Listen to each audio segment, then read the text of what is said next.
Hello, everyone. It's Michael Jaco with Unleashing Intuition Secrets. Tsunami warning after a major earthquake in Russia on one of the islands. So 8.0. There's also tsunami warnings that are being issued for Hawaii.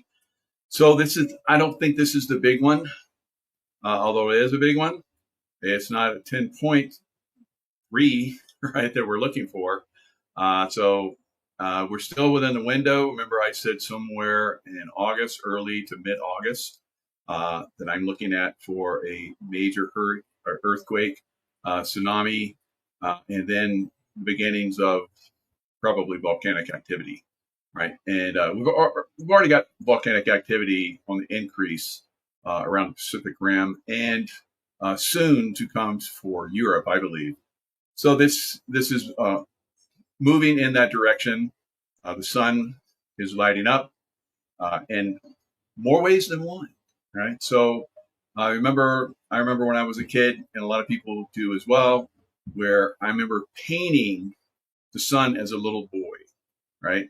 I had the sun, it had a happy face on it, had, rays coming off of it, was yellow, and so I painted that over and over again. I had like a nice little house with a mommy and a little boy, which was, I that's the way I grew up, right? Mommy and me, and then eventually I got a daddy, a stepdaddy, and so and then life goes on. So now the sun is white because we're moving into a different zone within the universe, right? The sun, our solar system moves through the galaxies and so forth, and we're moving into this very active period over the next several years where we're going to have increased energies, right?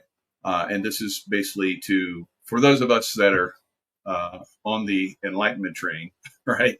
The ones that are going through the golden age. Not everybody goes along, guys. Unfortunately, some people just don't have the mental capacity to handle it. But and it takes lifetimes of development, and some people just aren't there, right? So we're building the world for the future. My son just recently passed. I'm helping to build the world that he's going to come back to. All right, so we're constantly moving in the right directions. I love the way things are moving, but where it's going to be very an interesting time. And those of us that are with the open minds and have the ability to see deeper than what's in front of our faces, conscious wise, are seeing some of these things coming, and it is very amazing golden age, but we're not there yet, right? There's always a transition period, and that can be very rocky, rocky like earthquake rocky, yeah. So rocky like economic turmoil, and lots of different businesses failing, across the world, old systems collapsing, new systems being built up. Now, a lot of people put a lot of faith in President Trump that he's going to make that be real seamless. No, it won't be seamless. There's no way that this is going to be seamless. The extreme corruption is not going to go away overnight, right? Even though it is being slowly taken down. Did you guys see the film? And I'm going to show you the film where Trump was at the Federal Reserve. So the Federal Reserve is a private bank. We know that. The facade they have been foisting upon America and the world for generations is coming unglued. That's part of the takedown. We're going to see that collapse. President Trump was at the Federal Reserve, and he gave the old boy a little slap on the back as he's saying, "Yeah, it's not real good that you're." He didn't say it right out loud, but we know what he's talking about. He says, "It's not really good that you started this building project. It's going to take a long time." So they're building this building for billions of dollars. The way these things cost overrun. That's the way the deep state is. They come in and they money launder like crazy. And look at the California bullet train to nowhere. That's never happened, right? So massive amounts of billions and billions of dollars have gone completely wasted. And taxpayers are paying for private banks, multi-billion-dollar building, and it's going to take a long time. And so Trump was diming it all out. That's great. All right, so we have, like I said, an 8-point earthquake. Let's jump into that. It is, excuse me, it's live. People are freaking out right now. I don't think this is the one to freak out about, although there could be some damage from this one, because that's a pretty significant earthquake. And usually of that magnitude, there is some kind of tsunami. So let's listen. From the U.S. tsunami warning system, because there has been an 8.0 earthquake. Wow. An 8.0 earthquake off the Russia coast, off the coast of Russia. 8.0. So we're going to look and see what happens here. But I mean, in and of itself, this is a huge earthquake. 8.0. So let me try to get you the latest updates. Just give me about 2 seconds here. Okay, let's do it like this. Okay, so let me show you, and again, let me just show you here. USGS says 8.0 earthquake. There you go, 8.0, about 80 miles east-southeast of Petropavlovsk, Kamchatsky, Russia. Now, let me, one of our viewers said there was like an aftershock. I'll check that out as well. Well, let me just check the, tsunami one here, the latest tsunami information. Okay, so here is non-U.S. Canada threat.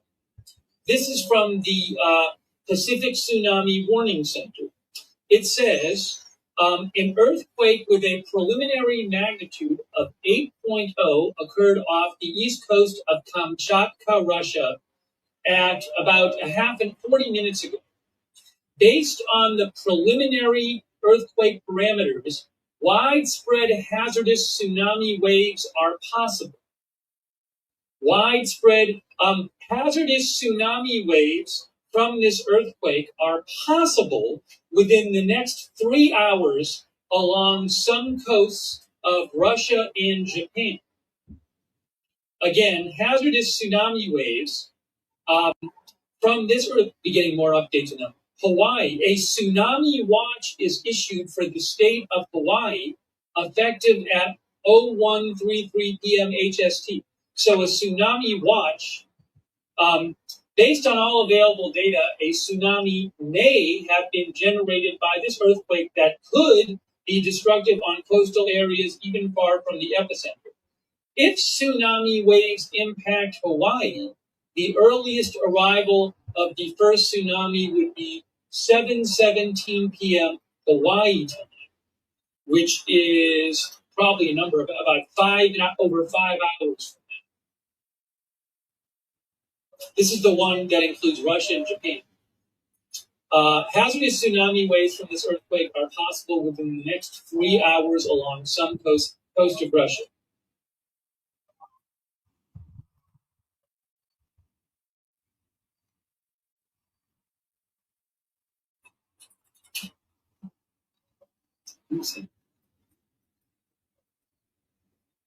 Yeah. There we go. Okay, here's this. And I want to get up there, Petropavlovsk. Petropavlovsk. Okay, there is a city right there. That's a big city. That is 180,000 people right there. And that's on the water. Now, it's not directly exposed, but I don't know if the way it's situated here in an inlet might make things worse. Let me show you. So that's right here. So if we go to the map on the here. Anyways, let me keep. I gotta. All right. So the chat's funny. Someone in the UK is asking, "Is the UK okay?" And of course, surfs up and so forth. So people are going to make light. It's kind of like a gallows humor. It's okay, right? That's one of the things that we used to do in the SEAL teams and CIA when people got blown up. we have some fun things to say, right? Sometimes it was probably inappropriate for most audiences, but it kept things light. So that's kind of where we're at. It is kind of a stretch, I think, to think. I think that inland sea area with a looked like it was pretty sheltered, a Gulf type thing, could generate a tsunami. It's possible. Uh, you don't know what happened to the surrounding area if it got impacted as well. So it is like Lakeside Laura says, it's stress relief is all. It's just relieving some stress, right? And that's what the Earth is doing, relieving stress. And the stress is building up. The Earth has been under strain for a long time from us silly humans. Not all of us. A lot of us love Earth Mother, and but a lot of people don't. Right? Deep State doesn't. Remember that Gulf oil well spill on Earth Day? Yeah, I do. And that was devastating. They were talking like it was going to change it was going to be a devastating Earth, like massive Earth problems, because it was going to change I guess, the Gulf Stream or something. That's what they were thinking at one time. If that happened, there would have been like, massive Earth changes and all kind of great stuff. So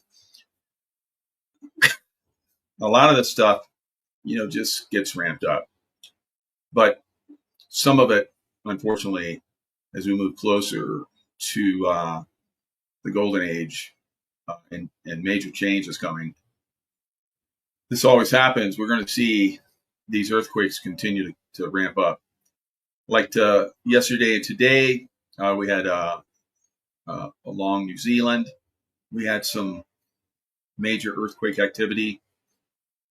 Excuse me, 6.9 and excuse me, 6.6. All right, I'm getting choked up about it. So it is. This is Stefan Burns. He's really on top of this stuff. I like to watch his stuff and get an idea of what's happening with the sun. He does a really good job. A really good show. Really good job with keeping us informed of what's going on with the sun, solar activity, and so forth. Because that's what's coming. Earth changes and so forth are spawned by the sun. All right, so let's look at what's going on with Yellowstone. Somebody asked yesterday. I said I would update, and here we go. And more active than we previously thought. So what happened? What did they find in this new study? Yellowstone has been swarming with, and hold your breath now, guys, 86,000 earthquakes that we didn't know existed. So in addition to the ones that the USGS recorded. All right, yeah, we didn't see those. Oh, wow, look, there's 80,000 more earthquakes than we knew about. Talk about trying to hide information. Wow. All right, so I guess they just didn't want everybody to get all excited. So as a remote viewer, I've been remote viewing for over a quarter century, right? And tapping into a lot of different things. A lot of people were very, very, very concerned in 2012, December, about Yellowstone. I've looked at, right? Again, and what for earthquake and volcanic and all kinds of activity. No tsunamis there in Yellowstone, but there will be for the guy that wanted to know if the UK would get a tsunami. Don't worry, Yellowstone will get a tsunami unless things are really, really bad. If Yellowstone gets a tsunami, everything gone. But there was a time where Yellowstone voted to be, I think, 3 or 4 states, massive explosion. That is not going to happen, right? There could be volcanic activity, yes, but it's not going to be. It's going to be nothing that lava that's moving underneath there. It's becoming more active, yes. There's earthquake activity, yes. But is there going to be a super volcano? No. Mike has seen it. There are actually other newer remote viewers that are having success in seeing this as well. All right, so this is Elizabeth April. Been following her work for a long time. She's become a certified remote viewer. Good for her. She does a very good job. I think she's like 9 out of 10 in her prediction. So hats off to her. She's really, scoring very good. So she looked at the same thing. Psychic medium type, and she talks to different ET groups, mainly I think the Greys, the tall Greys, and so forth. She was talking to them, and she was asking them about saying 2012, and that there was going to be an age for humanity, and it was to be disturbed by a super volcano going off. So it's the same thing now, guys. It's not going to happen, and this is what she saw. As well is this a conspiracy? Is it an agenda? Is there some nefarious activity going on? Is this being propagated by someone or something or some organization? And in this case in particular, no. It really does look like this is all very natural. But again, it is being caused by sort of the electromagnetic changes. It just felt like, yeah, I don't know how to do it. I'll leave it there. Okay, and then what else did I say? Yes, so a major eruption does not feel imminent. That was very clear. All right, so there you go, guys. So you get it from different remote viewers. Remote viewing is a thing. Those of you who've been following me for a while know that. So, and of course, you can learn how to remote view. I have the remote viewing courses that have been discounted quite a bit. And I know every time I mention that, there's like a whole bunch of people go over and get it. So it's just a reminder that those courses are available to you guys. I would recommend, if you don't know about intuition, you should do the become the master of your reality first, and then move to the remote viewing, right? So if you're a newbie to all this, become the master of your own reality. It's a fantastic foundation. And then if you want, just go big. It's like under $1,000 to get everything I got. The remote viewing course, remote influencing course, learn to build your body, all kind of crazy stuff. I got new courses that I'm working on. Hopefully, I keep saying hopefully tomorrow I'll be able to finish another section of my demonic course. I have 2 more sections to go. So, but you can get it at a discount until I finish that. So that's there for you. But yeah, go big. If you haven't done any of those courses, just get them all, right? It's really the way to go. Or you can piecemeal it. So there's great information out there from a lot of good people. I don't see that it's going to be, for those of us that are aware, we're moving in the right directions. I moved to the high mountains away from Florida, right?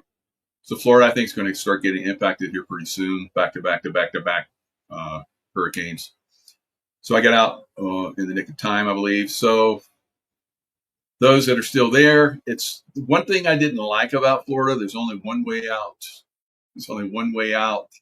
You can go across the state and hide, but if there's multiple hurricanes coming in, which I think is coming, you're screwed. Everyone's going to have to evacuate Florida, and that's going to suck, because the road system is not going to be able to handle that. So there's only one way out. You go north, and where I'm at, I can go northeast, south, and west, and variants of that. and I'm way up on high ground, and so everything's good. So you're going to go where you're supposed to go. Maybe you're supposed to, have extreme difficulty. You're going to learn from that, and then you're going to share how to overcome that difficulty. That's the way my life has been. That's what I've learned. It's through extreme difficulty, through the fire. On the other side of that comes like gold or silver. Silver's better, right? All right, Stefan Burns. I talked about Stefan Burns. I've shared his information. I contribute to Stefan Burns. I promote Stefan Burns, so I'm sure he doesn't have a problem with me, covering his stuff like I do. Some people do, strangely. Now, Stefan Burns has added quite a lot of subscribers, so I know a lot of you guys have really gotten turned on to him. And like I keep saying, you should pay attention to Stefan Burns, right? So he's really cutting edge. So he talks about a couple of days ago, the resonance is increasing. Resonance is increasing. And let's see, what do you have for his live? Our Earthlings, get ready. Megaquake risk is accelerating. Magnitude 8 plus, long overdue, and we just had it. So Stefan Burns called it 3 days ago. Now I'm calling for 10 plus, right? I'm saying 10.3, but it could be a lot more, unfortunately. I think that's coming over the next couple of weeks. We'll see how that works out. So he says, now Stefan Burns is saying that 8.7 megaquake, strongest in 14 years, struck. So they could be upgrading that. That's a pretty big upgrade from 8 to 8.7. That magnitude is incredible. Incredible. Yeah, you nailed it. Good. Absolutely. And so a lot of us are seeing this stuff. A lot of us are tapped into it. We're going to help you. We're going to guide you. That's our calling, to be part of that, to be part of the transition, to help awaken as many as possible. Now, one thing, unfortunately, that happens, not only do we have to be concerned with earthquakes, tsunamis, and volcanoes, but we also have to be aware of storms. And we've had 1,000-year flooding all over America this year, right? And that's part of the earth changing and the moving into basically a cooling phase, right? So we're moving into mini glaciation phase, right? It won't be massive. It will be mini, not M-A-N-Y, but M-I-N-I, little mini, right? Although little mini for a lot of people, do you know most people die from cold and heat? Although they push the heat thing so much, don't they? It's a big fat lie, because we're moving into, mini ice age, guys. So is it going to happen next year? No, it's a transition. Just like consciousness is a transition. Just like all these earthquakes and volcanoes and tsunamis and storms and so forth are part of the transition, right? So let's look at what China has been. I don't know. China must have really pissed somebody off, because they've been having some serious flooding. Now, this is Byington.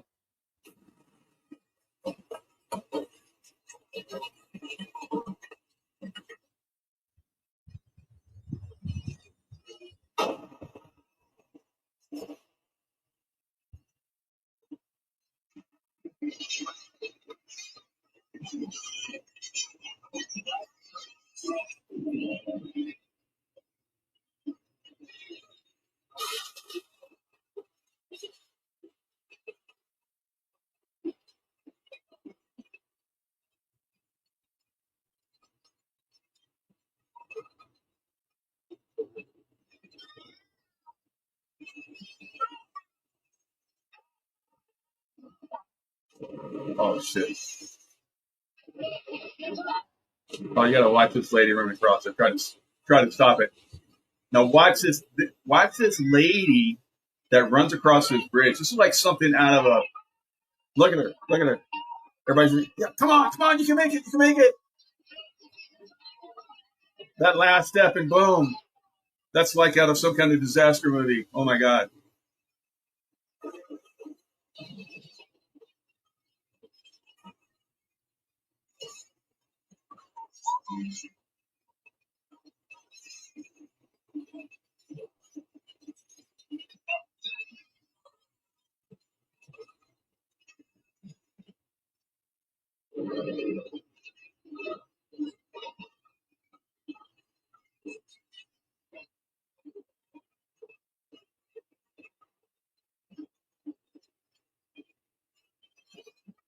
Over July 26th and 27th, 2025, intense rainfall brought widespread flooding to northern China, hitting Hebei province and the Beijing municipality especially hard. The relentless downpours triggered red level alerts, landslides, infrastructure failure, and mass evacuations, marking one of the worst summer flood episodes in recent years. In Hebei province, the worst hit areas included Baoding and Fuping County, where rainfall exceeded historical records.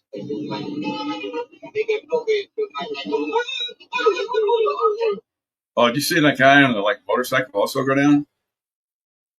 Watch the motorcycle guy on the right. Right here.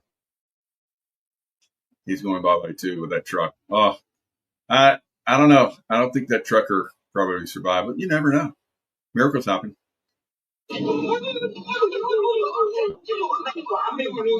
All right, so it is obviously these people are not intuitive,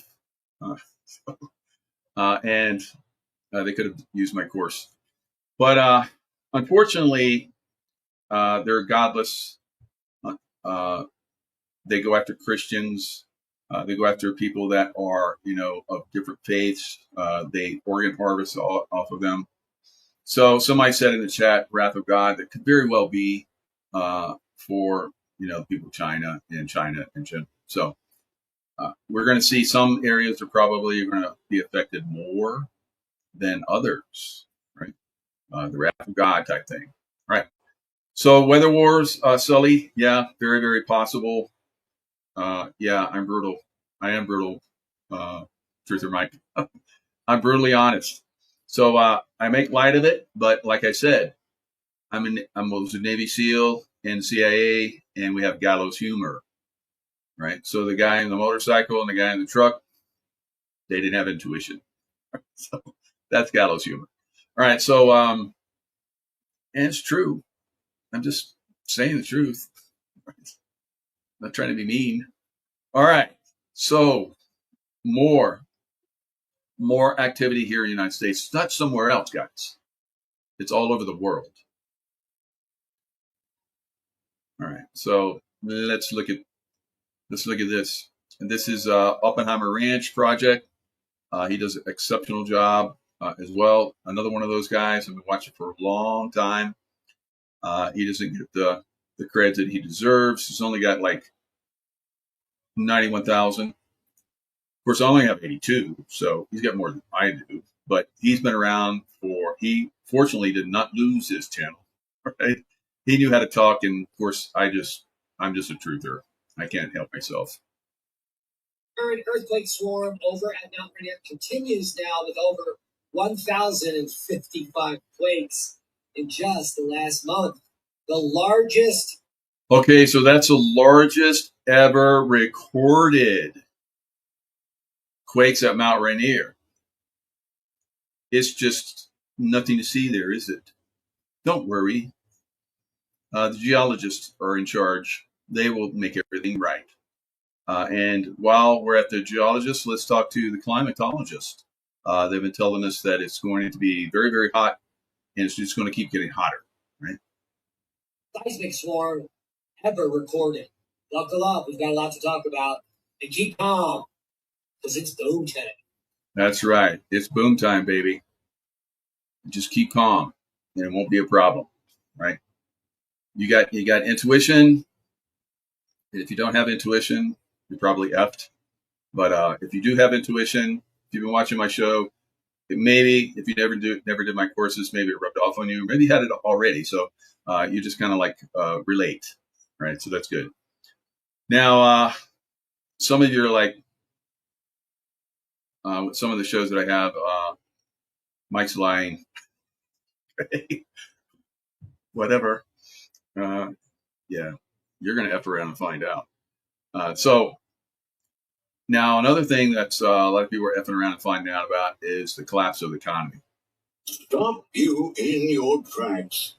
Sears, which once employed more Americans than the U.S. military, now has fewer stores than Starbucks locations in Manhattan. The company that built the American middle class is down to just... Okay, so this is happening on a massive scale, but it's not getting really any press that I've seen. The stock market just keeps going up. Crypto just keeps going up. Silver keeps going up, which it should and will continue to go up. And gold will start to trail, and then eventually silver will explode upward. Now, I would like to see, first, I'd like to see silver go ahead and test 41.30-ish and then do a pullback. I would like to see that happen this week, and then go sideways for a little bit, and then, knock out 44 and some change, go sideways a little bit, and then knock out the all-time high. The big 50, right? Now that was an intraday. That was an intraday high. That wasn't like an annual. If you look at the annual, we're very close to the annual all-time highs, guys, which is like 43, something like that. So we're going to see the all-time high get hit pretty good, pretty quick. Now the intraday high will be taken out sometime this year and then some. So it is an incredible run up. If we go all the way back before 1977, before the big pop intraday high that happened back then, you're looking at 1,900% advance in silver. That's a long period of time. Crypto does that in a day. But no, not a day. It takes a little bit. But it does happen, right? Now, do you move your money around, or do you just sit and hold? Silver right now would be, in my opinion, has been for several years now, the one you want to sit and hold on. Now, the other ones, you go in, you move in, you make money, you come out of it. Will crypto continue to go up? There's a possibility. But if we have a major earth change event happen, probably going to see the stock market just go ahead and collapse. Right? We're not going to see it hit even higher highs. Crypto will not hit higher highs because crypto follows the stock market. Now, what doesn't follow the stock market? Well, that would be silver and gold. All right. So I'm looking at bigger picture, longer term, looking at what's going on in the world. Pullbacks are not a big deal to me. Pullbacks are buying opportunities at this point, and I will. If silver gets a nice pullback, which I think it will if it goes to 41 and some change, get a little pullback, several dollars back, maybe a little bit more before it takes off and really cranks. So we'll see. I could be wrong. It could just hit 41 and just keep going, right? 11 stores nationwide. 11 Sears stores. That's the death of an empire. Now, I remember getting the Sears catalog when I was a little boy, and it was a dream catalog. And I looked through it. It's like, oh my God. And I remember going to the Sears store as a little boy, my eyes wide open. It's like all the things. And now Sears, 11 stores left. And he's going to talk about how there were more employees that worked for Sears alone than worked for the entire military at one point. In just the past 12 months, major retailers have announced over 3,200 permanent store closures. CVS is shutting down 900 locations. Well, the 3,200 permanent 3,200 permanent store closings. That is not stock market hit all-time rally highs type material, is it? closures. CVS is shutting down 900 locations. Walgreens is closing 1,200 stores. Even Dollar Tree is liquidating hundreds of Family Dollar locations. These aren't pandemic casualties. These are permanent shutdowns of profitable stores in busy shopping centers. The entire business model of physical retail is collapsing. High rents that made sense when foot traffic was guaranteed now feel like death sentences. Organized theft rings are stealing stores out of business. An entire generation has simply stopped shopping in stores. What you're witnessing is the systematic dismantling of America's massively overbuilt retail infrastructure. Let's go through this lot now. Number one, Walmart. The retail giant is shutting down stores in 6 states, with California hit hardest at 6 locations. When the most successful retailer in history starts closing stores, you know the situation is serious. These aren't market-based closures. These are locations being stolen out of business by organized retail theft. Number two, Amazon Fresh. Organized retail theft. Company destroying physical. You mean like California has probably some of the worst activity for businesses anywhere in the country. So California, in their wisdom, in their shopping malls and so forth, and retail stores in major cities, decided to like make parking almost impossible. So what do you think? If you make parking impossible, people aren't going to show up, and then those businesses are going to fail, and you're not going to get any income from them. Now in Chicago, they're deciding after I think 11 years or something like that, they're going to bring back another tax for businesses. So every business that has an employee will be taxed on every single employee. That's brilliant, all right? So that will drive out a lot of businesses from Chicago.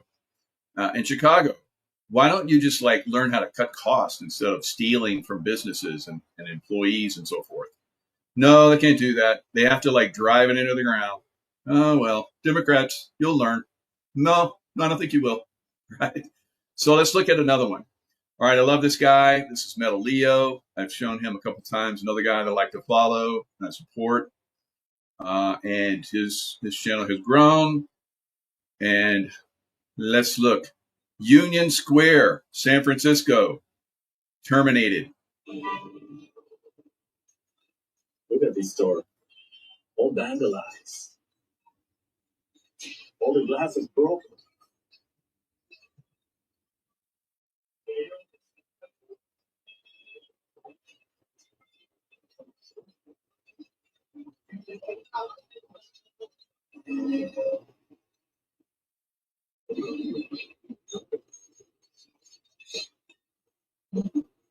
Union Square, nothing of what it used to be. More. And everything is 40. Next door, here in the corner, another one for leads. Very large retail store, all empty. This was the main entrance. Everything's closed. And across the street, we got Saks Fifth Avenue, a very large upscale retail store that is now gone from the city of San Francisco. Saks Fifth Avenue gone from the city of San Francisco. Wow. San Francisco in the heyday was it was the jewel of the Far East, or Pacific, the Far East, Pacific. And it is no longer. It is an eyesore and poopy town. No matter how fancy they are, they can't survive. And it was just a matter of time. First they went by appointment only, and with all the traffic restrictions and safety hazards, there was only one way out.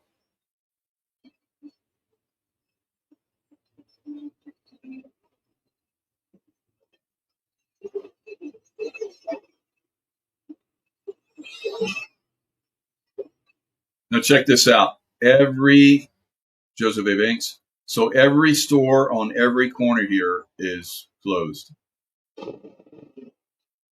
Everything's boarded up. More, one after the other. Look how nasty the ground is down there. Yep, homeless sleep there and poop there and pee there, and it's a mess. It used to be Joseph A. Banks. Gone. Yes, all the fancy stores are leaving. All of that. Please. I just finished doing my Galleria video here in downtown San Francisco, and as I was walking back to the bar station, I found all these alleys that were full of retail shops now closed. So I have to show you all of these. It's really sad to see this in mid-July 2025. Terrible what has happened here in the city. Left. Next door, also empty. Everything around here.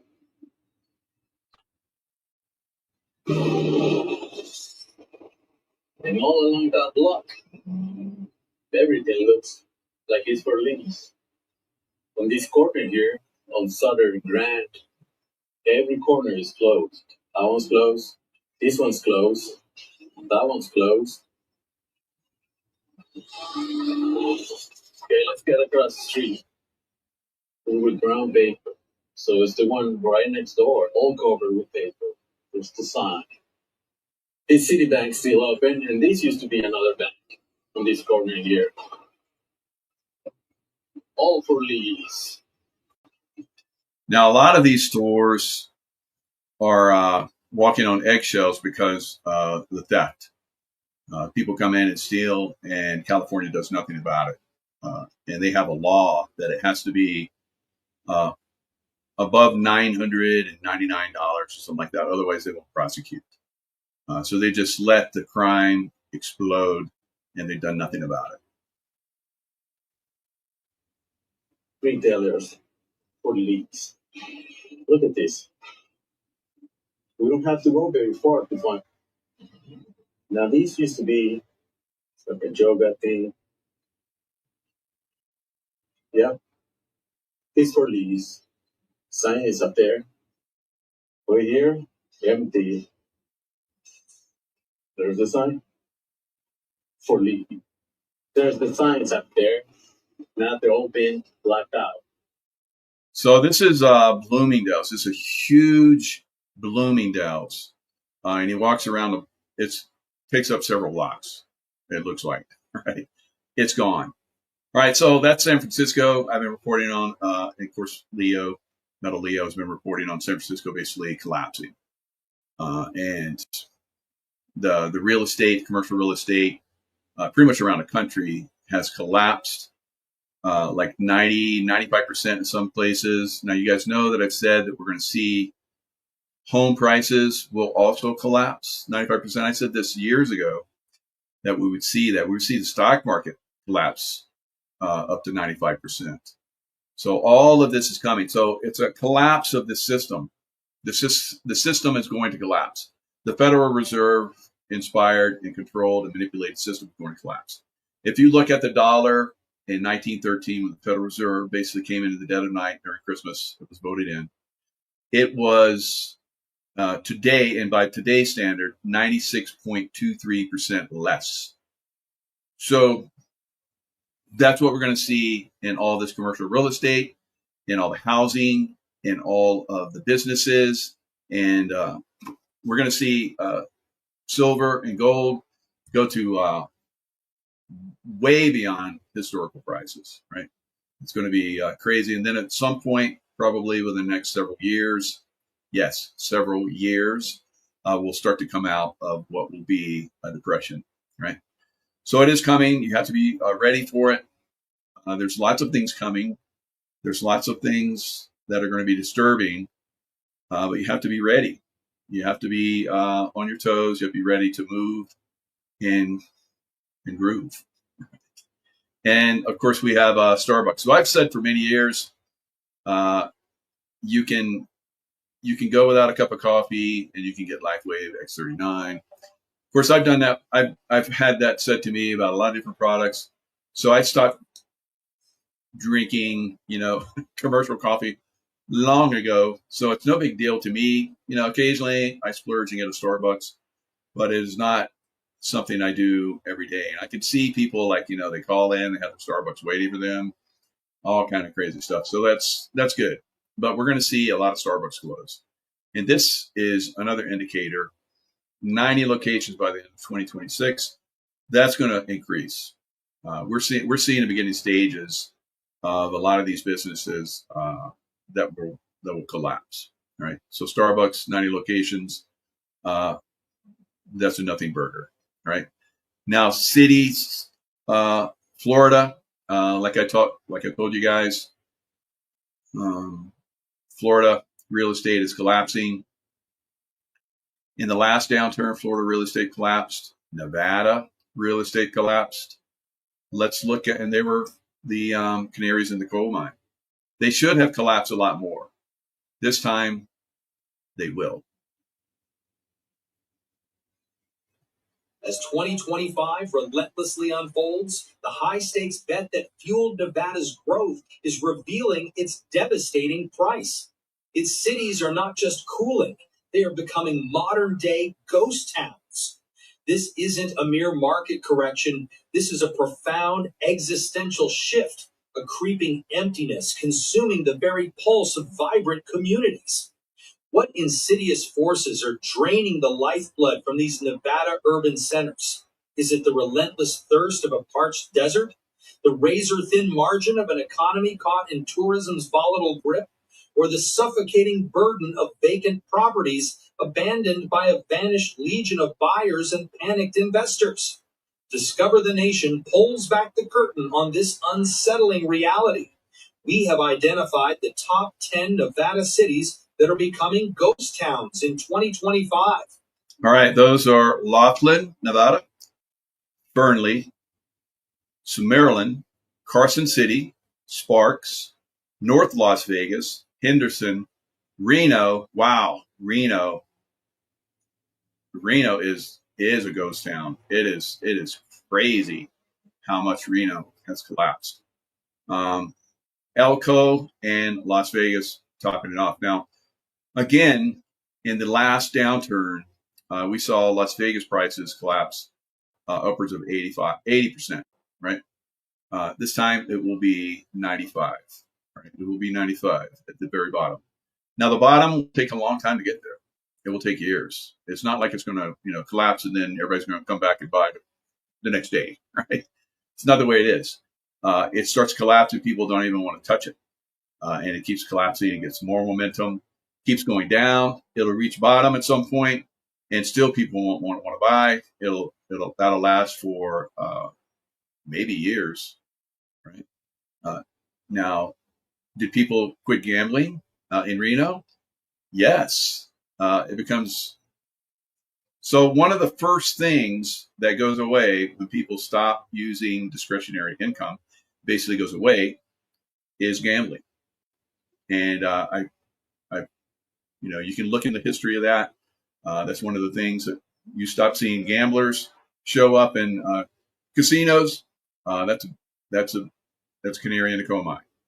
And so we're seeing that now in all of the gambling centers throughout Nevada, right? So that's going to continue.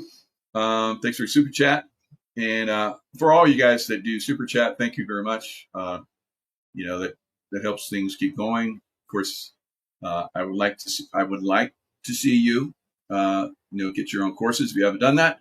But if you would rather just, donate, that's fine. I don't have a donation. I never did that, but I guess here in YouTube, that's a cool thing. I like it. It's kind of cool. It's the way you show your appreciation. I like it. Right. Love you guys to do that. And if you don't do it, it's okay. It's okay. You don't have to, right?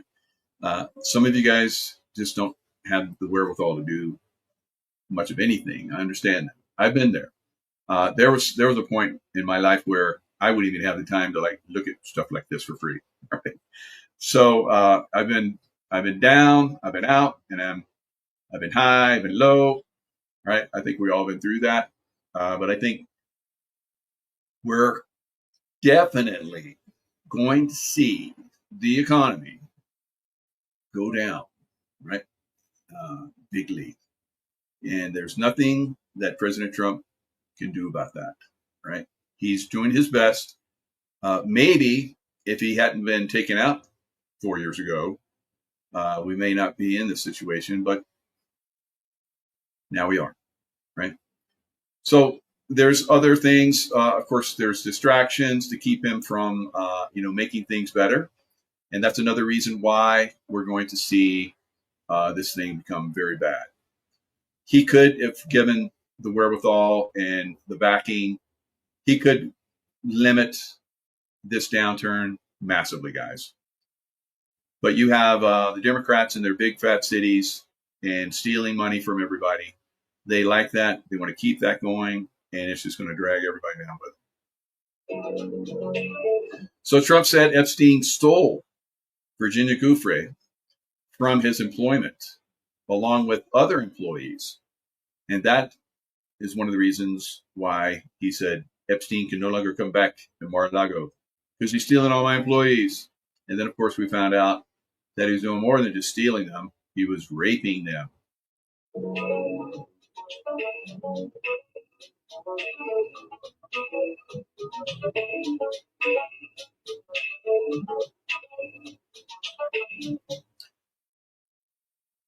So I believe that President Trump infiltrated the deep state, got info from them, kind of like me back in the day when I worked for the CIA, infiltrating. Right? Now he dressed up like they did. He put on the nice suit. He had the beautiful woman on his arm, and he went in and he found out stuff, and then he reported, and then things were decided and things were planned, right?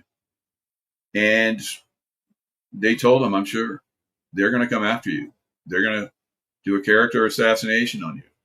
They're going to maybe come after your family. They may even take some of your family members out. Remember his I think his first wife fell down the stairs and died. Yeah. So I remember looking at the Trump family. They were completely in shock. And I think there was more shock there than from, an accidental death. So this is something that Trump knew that was going to come, but he knew that the outcome of not doing something that he'd been trained and planned for and had planned for, and maybe even time traveled for. He knew that he needed to do this, and it will go down in history as one of the most incredible things ever.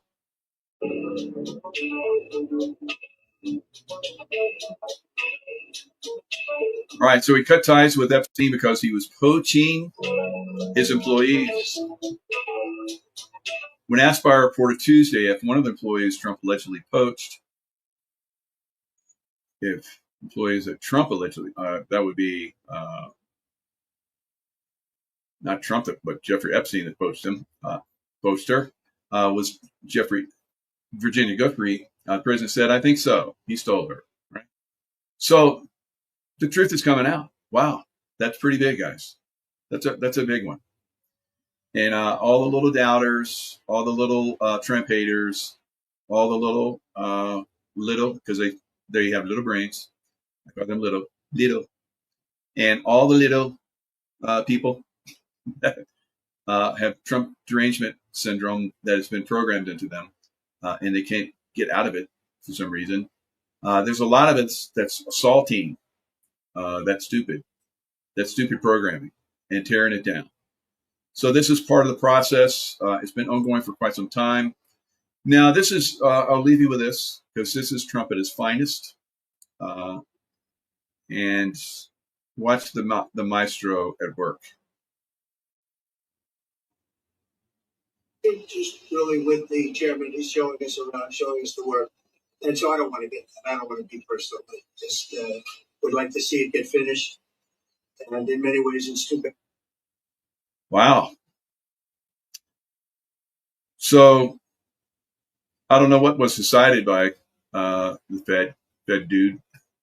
I should go look at it. I was concerned about the tsunamis and so forth, but I'm going to guess, and I would have guessed that he didn't change the rates. So I'm going to go ahead and make that call. Let me go look. Let's go see if I was right. Fed rate change.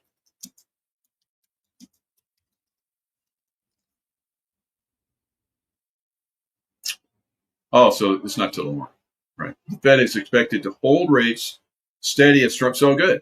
We can use my remote view and intuition and go. Okay, let's check. Let's check Mike. All right, so here we go. So Trump is like, look at the Federal Reserve President Jerome Powell. He looks really uncomfortable, doesn't he? Started, but it did start, and So this Federal Reserve thing, it shouldn't have started, but it did start. and in many ways, it's too bad it started, but it did start, and it's been under construction for a long time. It's going to be a real long time because it looks like it's got a long way to go. So of course, the president is in real estate investment and built lots of real estate over the years. So he could look at something and make a quick assessment, don't you think? So it's going to be here. It's going to be under construction a long time because we're probably going to stop it. Right. Are there things the chairman can say to you today that would make you back off some of the earlier criticism? Well, I'd love them to lower interest rates. I like that. You like that backslap? Yeah. Look at that face. I like for him to lower the interest rates. And he's thinking, ain't going to do it. I'm going to destroy America. And that's the way it is. All right. And that's the way it is for today, guys. Lots of love. Stay in the love vibration. Things are going to get hectic. It's getting kind of hectic. And that's going to continue. It's going to increase. I know a lot of you are just tired. That's too bad. Stop being tired.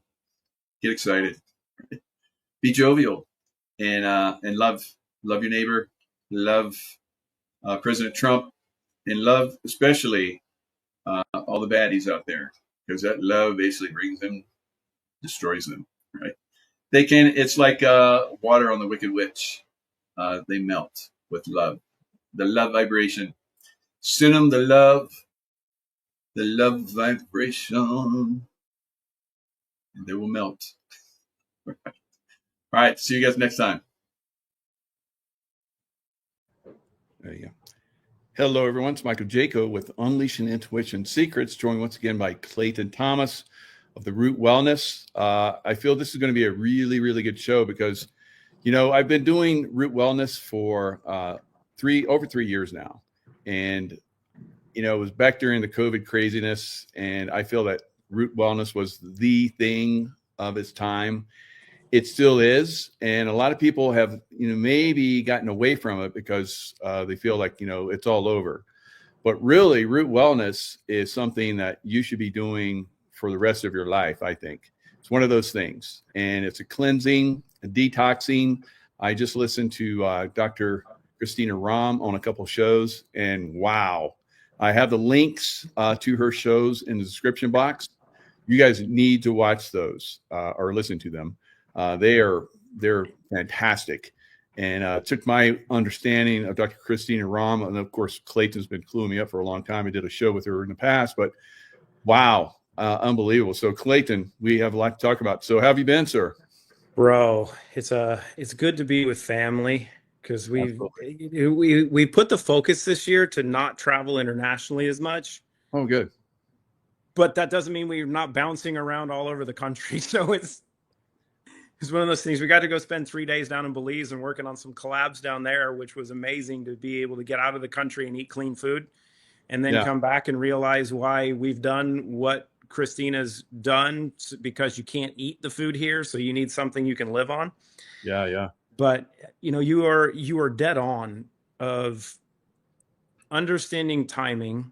And one, I think the big part of timing of why we're here right now, what process we're in the midst of, which you do so well in actually outlining to keep your community kind of understanding what the real big broad picture is.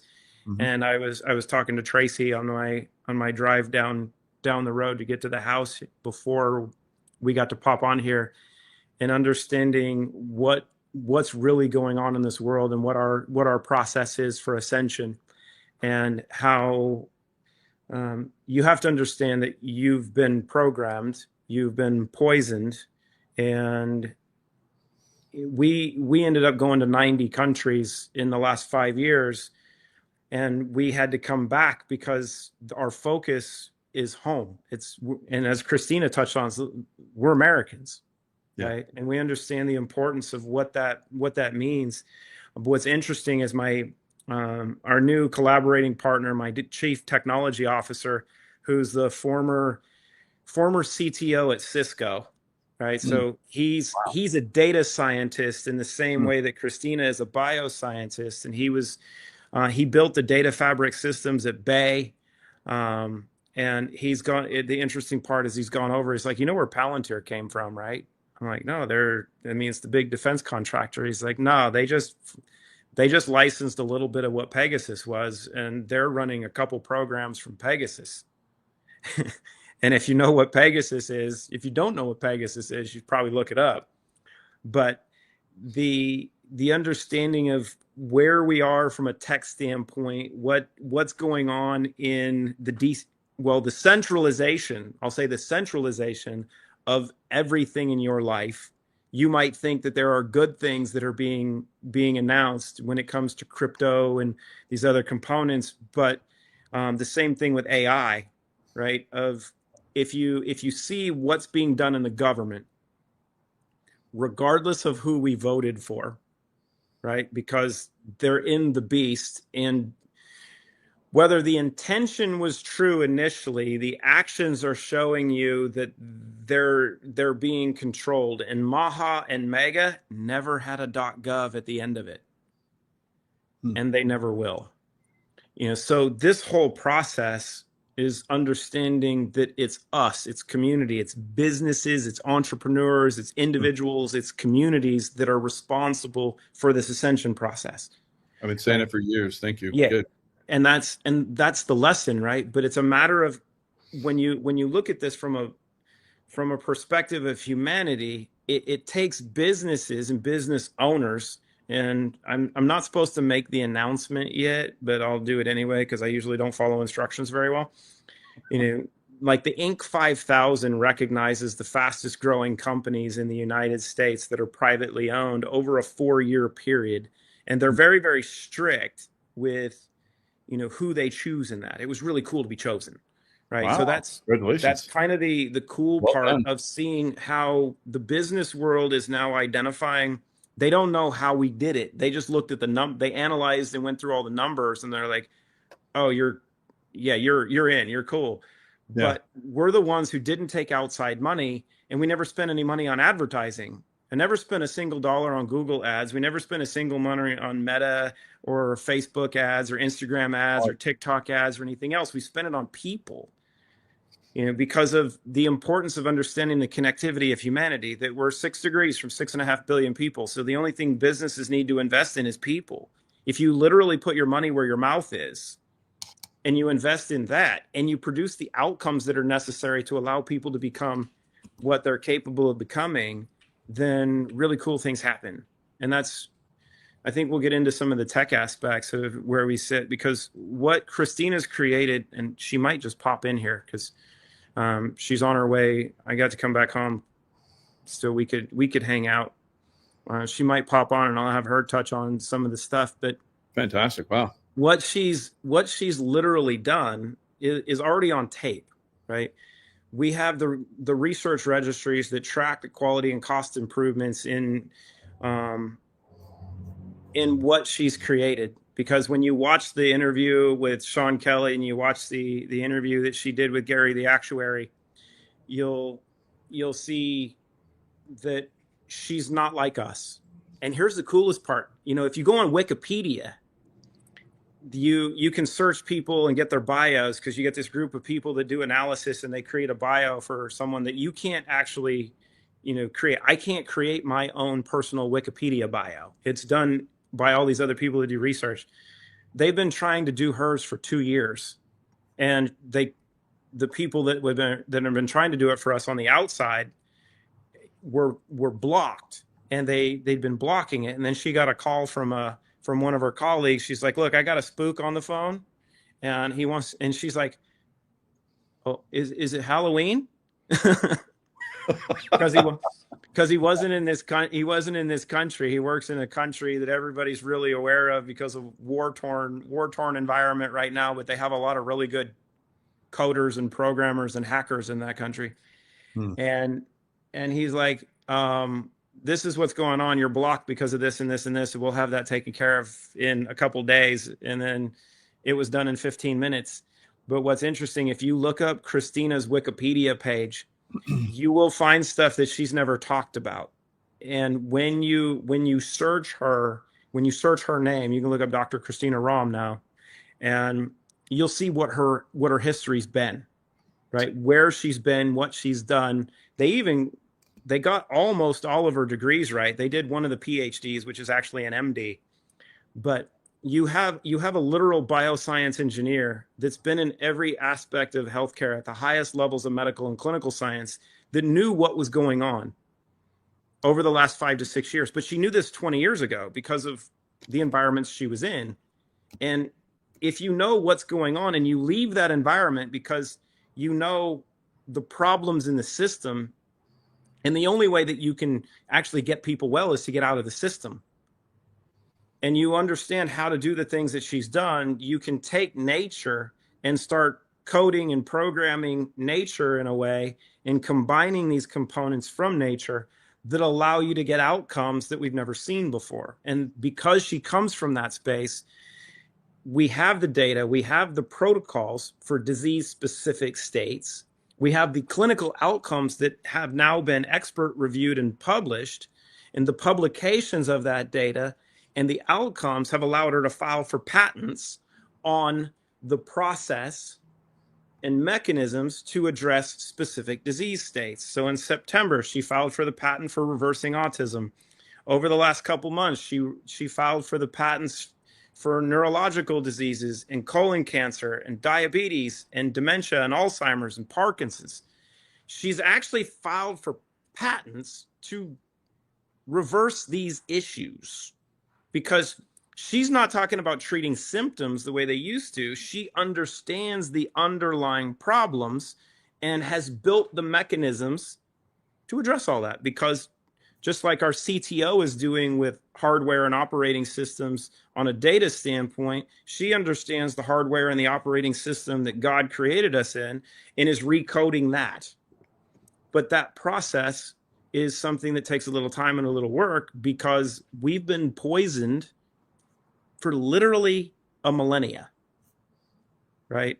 And it's a multi-generational process that we've been through to get us to the point where we are so docile and controllable and so poisoned that they're able to control us in the way that they do.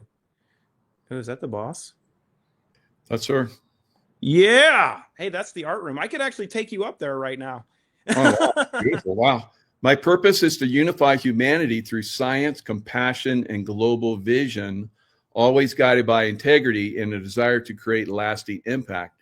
Now, when I was listening to those interviews, she talked, I know she talked about it, you've talked about it, the Lyme's disease. She got when she was at 19, she was one of the first people that was diagnosed with Lyme disease.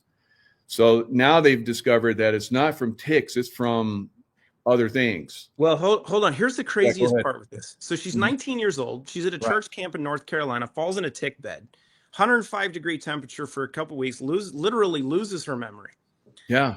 She couldn't remember 2 + 2, and she's like A+ in everything most of her life. It's crazy. Wow. She won National History Day in middle school because she could speed read and she had a photographic memory.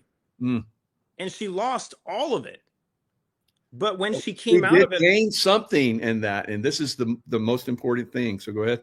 So when she came out of it, her brain rewired. So she went from having a photographic memory to an eidetic memory, and could Wow. process things even faster. So she got a literal reboot and an upgrade through this process. So sometimes when you think of, oh my God, you know, I have this disease, I have all this stuff, my life is terrible, I'm a victim of my environment.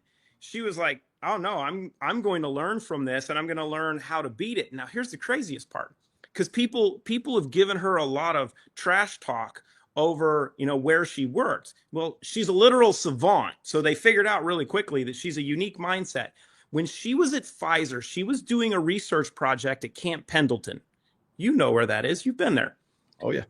They were doing a study on zithromax and fluconazole, because those are two of Pfizer's products, and they were looking at how to treat a couple things like anthrax, because the combination of those two is actually already proven and studied to eliminate anthrax.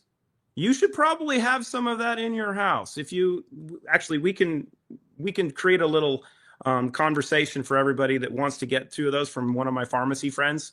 So you should have this in your house, and you should listen to what Christina talks about with using antifungals to go along with everything. But you should also understand that every single product that she's created, Clean Slate, Zero In, Restore, Relive Greens, Give Me Back My Youth, Natural Barrier Support, Immune Defense Shield, Sculpt and Crush, all of it, Clean Spirits, are all Now we need to talk antifungal. about Clean Spirit, because I tried Clean Spirit, but when I heard her talk about it, liver detox, that is one of the biggest things right now. So yeah, well, I don't want to interrupt you, but let's go back to where she's the savant. So she was all into natural stuff. She grew up in a natural family. Grows up in the farm, sprayed with pesticides. Sprayed with pesticides every freaking day. We were just up at our farm in Missouri where she grew up, and the people, we were hanging out with people around there. They're like, you know, we have the highest rates of cancer in the country, right? They're like, this area, Stoddard County, is known to have some of the highest rates of cancer in the entire country. And they're like, we can remember just getting sprayed. You know, they're spraying stuff right now, all the glyphosate, all the chemicals. Our farm actually has never been sprayed. We have a horse that's been on our property for 38 years. Matt might be 39 now. Wow. So he's rocking it. Record, isn't it? He's about 5. I think he's about 5 years away from the record. So now I've got him on all of our stuff. And he's going to make it. That's going to be. I'm pushing epic. Matt for the record. But they have all these cancer issues because of what's been done to the environment. But she's at Pfizer. She's doing this research project at Pendleton. She's in the C-suite. She's in the C-suite, and they're like, and they're talking about zithromax and fluconazole and a couple things, and they start talking about Lyme's disease and how they were doing work with fleas and ticks and mosquitoes and putting this in them, and what they were doing in Europe, because they were creating a mechanism that they could create Lyme's disease and use it in Europe. And she went, hold on a second here. How do you know that hasn't come to the United States? They're like, oh, no, we didn't do that. And she's like, this is a long time ago, right? This is almost 30 years ago. And you can actually look on her wiki page and know the exact times that she was at Pfizer. And so she's like, hold on, I had Lyme disease. So it opened her up to go, oh, whoa, wait a minute here. This is a different pathway. There's some stuff that I have to learn on how to address this because of what's been done. Yeah. You know, that Lyme is sexually transmitted, which if you don't think it is, it's absolutely crazy. So that means my wife's had Lyme. And if you listen to what she talks about from spirochetes and how the bacteria is the Borrelia bacteria, it's always in you. You can never clear all of it out. So I have Lyme. Right? Almost everyone does. Everybody does, because of how it spread, how it is spread. The question is your environment conducive to them taking over, right? Only at a point where you're compromised enough where that can overcome your system do you have problems, because that's the importance of having balance, right? And I don't have health problems. I've never had health problems. The last time I went to a doctor was a pediatrician, right? And it was funny because I'm doing a big life insurance policy from a long-term planning standpoint. And, you know, it's large sum of money. And I should say it like Trump. It's huge. It's the biggest life insurance policy I've ever seen in my life, right? It's the greatest policy ever done by the greatest people in insurance. But I'm talking to them and they're like, okay, we got to do your labs. We got to do all this stuff. And we need to do, MIB analysis and we need to get your medical records. I'm like, you won't find any. They're like, what do you mean? I'm like, I don't have medical records. They're like, you have to have medical records. I'm like, no, I've actually never been to a doctor since I was with my pediatrician. And they're like, that's not true. I'm like, go ahead, look it up. I don't have a history of being in front of a doctor. Never. They're like, you're not lying. They're like, we'll find out. I'm like, go look. There isn't one. And that's, I think, the important part of having a history of experience and understanding the foundational pieces that put us in this situation. That what Christina's done, she's already known this was coming, right? And I mean everything. When she was at Bristol Myers Squibb doing HIV research with mRNA, the first research that was done with mRNA vaccines, she was on the team that did it. Do you think there's a coincidence in that? She's one of the first people to have Lyme. She was at Bristol Myers Squibb doing HIV research, right? Oh, Lyme was created in New York. How about that? Plum Island. Yep. Yeah. So you Nazis came over and created it. Yeah. And that's not like theory. That's why they don't know about it, because it was recently created. Who knew? Yep. And so and like she was talking about with Sean, that the medical establishment, when things happen in the environment and happen to people, they won't adjust for like 30 years. Well, you could call that plausible deniability in many aspects, because they did that with Agent Orange, right? It took them 40 years to admit fault for what was done with dioxin and Agent Orange, right? And the same thing with glyphosate, and now with the stuff that they've replaced glyphosate with, which is in order of magnitude worse than what glyphosate is. Right. So you look at this, and these are not things that you can control in the environment, because you have very controlled people, some of which have sold themselves out, for money, for power, for everything else. And we know at the top of the food chain who's in charge of that, who's pulling those strings. He goes by multiple names. Yeah.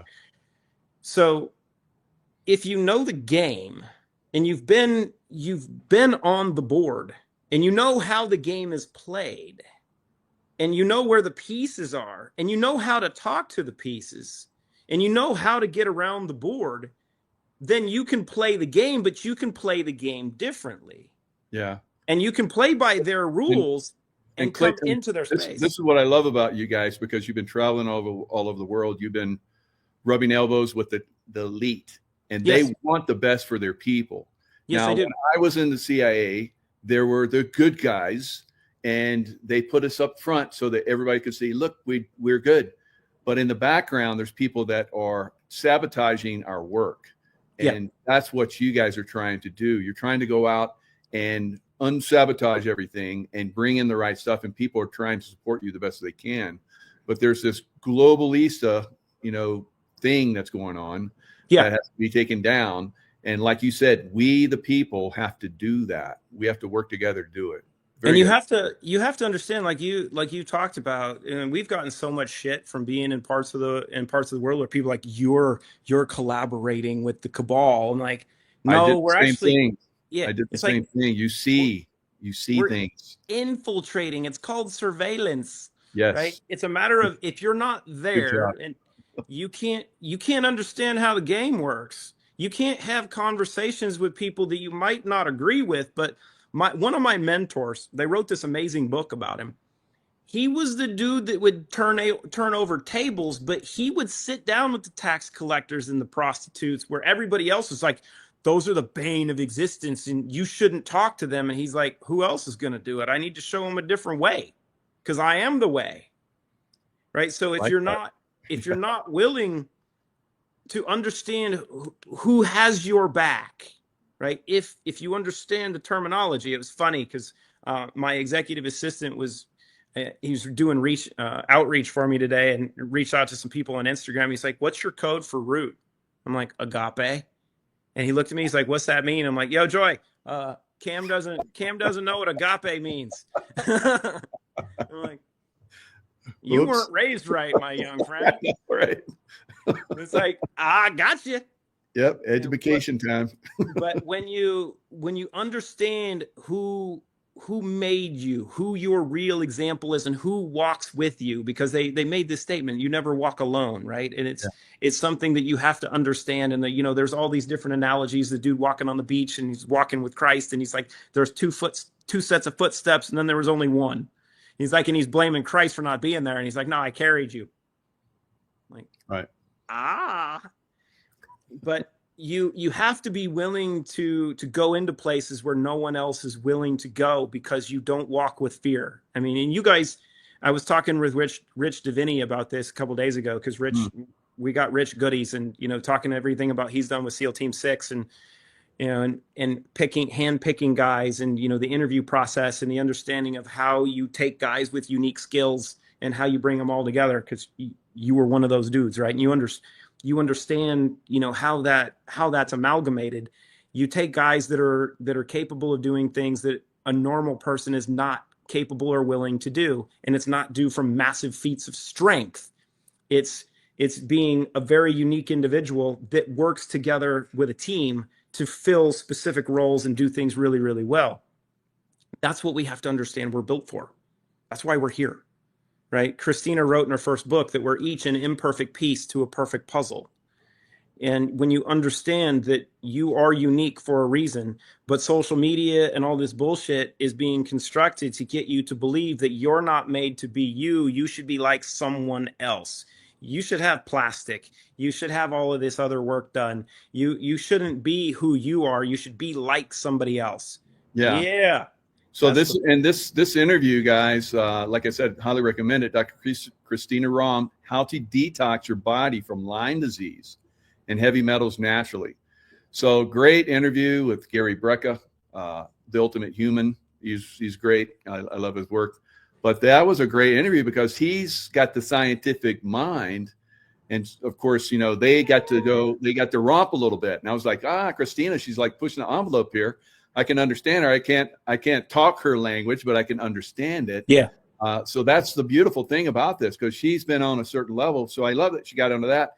And then the other one that she did was kind of a spiritual thing. They touched on spirituality just a little bit, but the next one that she did with Sean, yeah, they went down that rabbit hole really nice. I need to connect you with Sean. Actually, you need to do a pod with Sean. I think that will be dope. And he's in Vegas. I would like that. I like the way he thinks. Yeah. Yeah. Very, very good.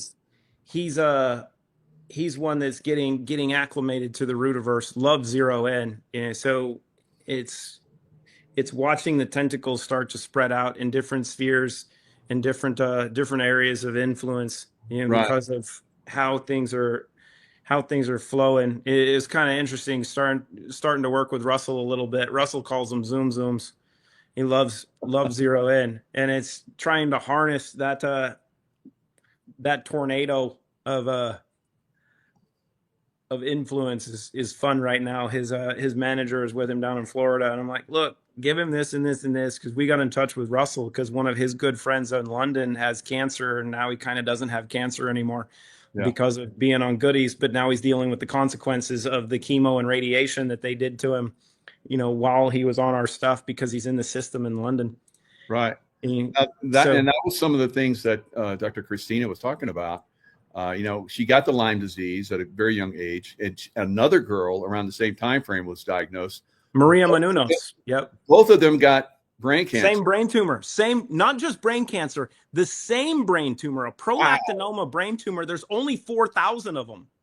Jesus. They've only seen like 4,000 prolactinomas. And it was amazing sitting together with them, because now they're friends and we're in LA, and they're sitting together talking. And I'm like, you guys have both had this. This is quite interesting. And they both got Lyme almost at the same time, but Maria's a little bit younger than Christina is. So having them talk about their experiences, and Christina's like, you know, it's really, really rare that, you know, you've had the same brain tumor as I had. And she's had Christina's had a syringomyelia spine tumor and squamous cell and basal cell, and, you know, all these different kinds of skin cancer because of what she grew up with. And Duquesne, our oldest son, was a partial molar pregnancy. So ladies, if you want to know who to listen to the woman that's actually been through it, not all this other social media stuff. Right. She had twins, and one of them became a partial molar pregnancy, which means the twin became cancer. And in lieu of getting a medical abortion, she elected to carry to term with the other one because she knew he was going to be outstanding. And he's our oldest one. He's the reason we made Rom Roast. And she elected to have cancer throughout her entire body in order to have her son.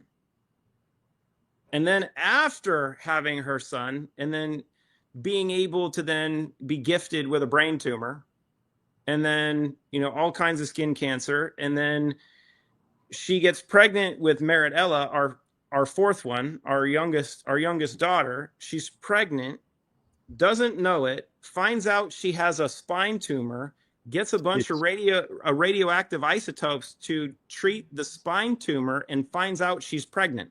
Oh. And they're like, we just hit you with a bunch of radioactive isotopes, and we just found out you're pregnant. You have to have an abortion because we don't know what's going to happen. And she always wanted a girl, and she had 3 boys. And so this is very, very, very early on. And she's like, oh no, I'm going to have her, and it's going to be a girl, and she's going to have red curly hair. And guess what? She knew. So wow. When you look at that and you go, okay, who am I going to use as a resource and a reference that's maybe gone through the stuff that stresses us out? Maybe, from an SSRI standpoint, you go, I don't feel good. I got depression and whatnot. You'd want to work with the woman that actually worked on SSRIs. Yeah.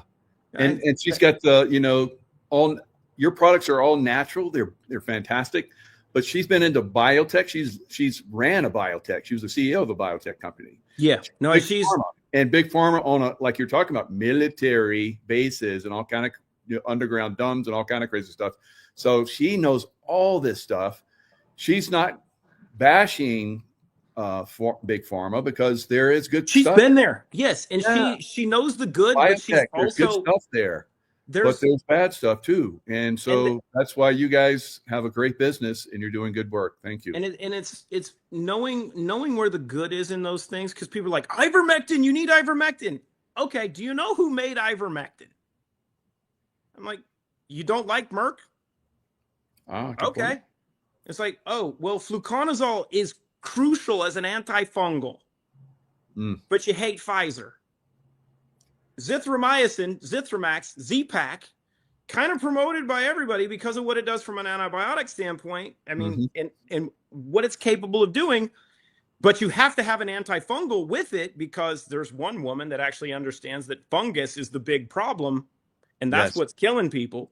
Yes. Great interview about that. I've been on that for 5 years, and she blew it up on that interview. Good.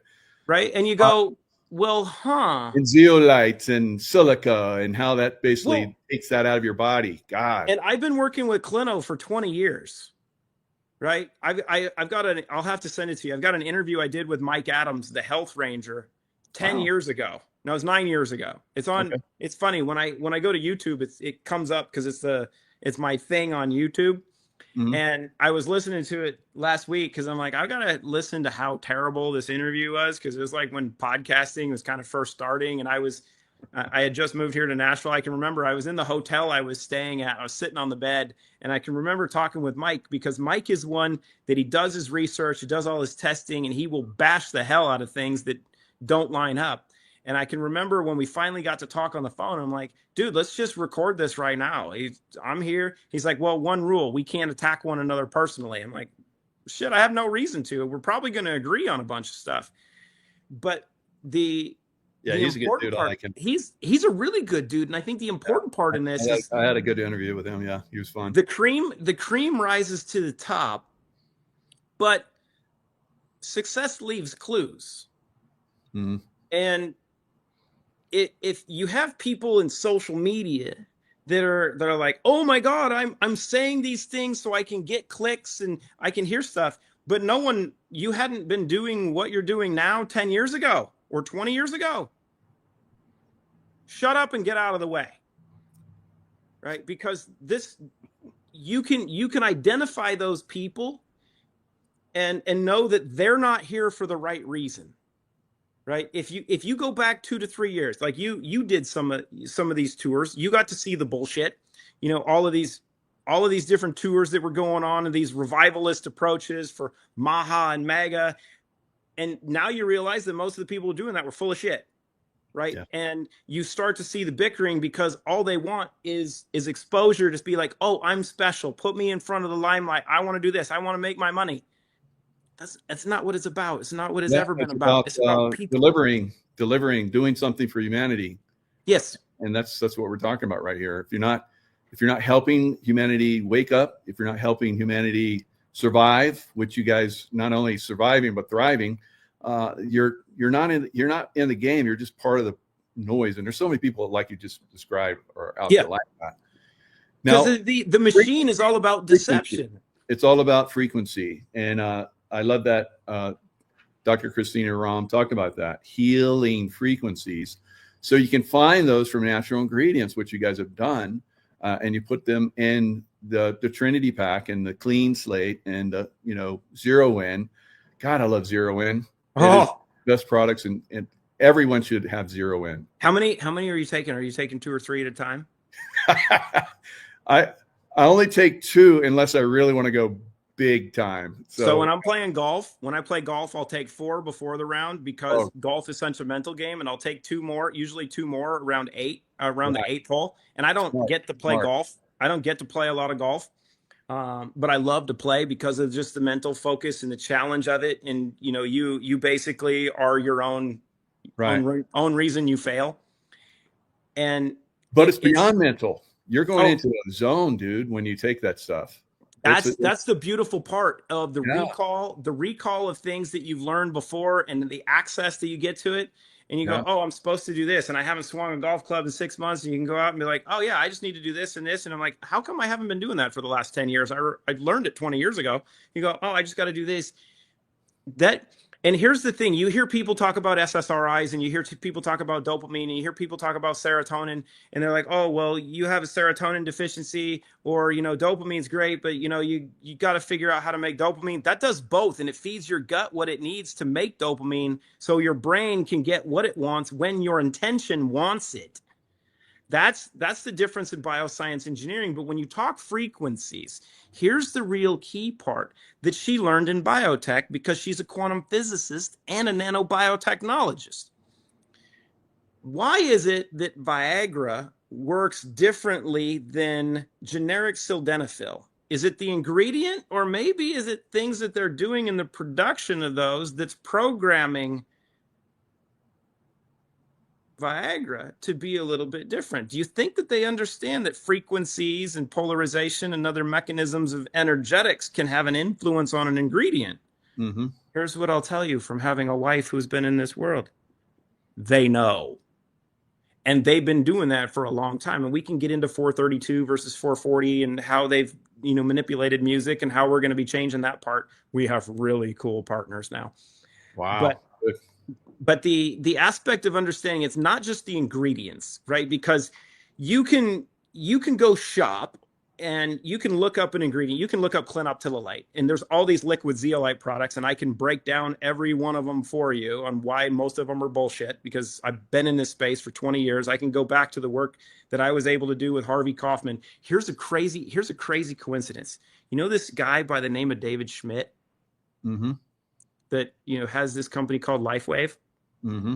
You're familiar with them, right? Patches are really cool, and these stickers, and what they do on Chinese meridians for bouncing energy back into the system. Well, I was one of the first 10 people involved in the company a long time ago, so I know more than I let on at times. But the fun part is being able to understand that science. But I was introduced to this whole clino thing early on in what I was doing with LifeWave, and David, because he hadn't been in the MLM space very long, terminated me from my MLM position in LifeWave, which basically freed me up to go do elsewhere. But understanding how these things work together, right? And how Harvey Kaufman, who was up in Ohio, created the first process for trying to break up clinoptilolite with patent number 6288045, which is where I cut my teeth a long time ago. And understanding what you can do with this amazing crystal and what it can do energetically, what it's made to do physically. And then 10 years into this journey, I meet Christina, and she's like, well, we've been doing this for a long time in biotech, because we use clinoptilolite for, delivery mechanisms in pharma and biotech. And that's why it's a drug in Europe. That's why Clean Slate's the only product that's, I'll say, in this category that's actually legally approved for use and consumption in Europe. And that took some work to explain to the regulators over there what makes Clean Slate different. Why, yes, we use clinoptilolite as a raw ingredient, but the process and mechanisms that she's doing, which are all patented now with multiple patents, that outline that she's able to take this crystal and frack it and open up the bioavailable silica, because clinoptilolite is a sodium aluminosilicate. She figured out how to make the silica bioavailable. That's the secret of this entire crystal. Everybody else is actually I like the way you're calling it a crystal, because a lot of people don't think silica is crystal, but it is. It is a crystal. So you're crystallizing your body. Yeah, I love this. Because when you understand what we are, we're going in that direction. Yes, we are a liquid crystalline matrix. If you want to solve this creationism debate and intelligent design, let's solve it right now, because it's not going to be found in a religious text. It's found in reality. The planet that we live on is 70% seawater, 70% water, 17% silica, and then a mixture of other components that make up this fractal universe. The human body consists of 70% water, 17% silica, and a mixture of other components. We are made from the environment that we come from, but we are made very highly intelligently, strategically, and programmed and coded to be like our creator. So what does that mean? This is the one thing that pisses me off with new Christians and people talking about this. And they say that Christ and God made Christ and made people in his image. And they're trying to translate the fact that God was human. God wasn't human. God's light.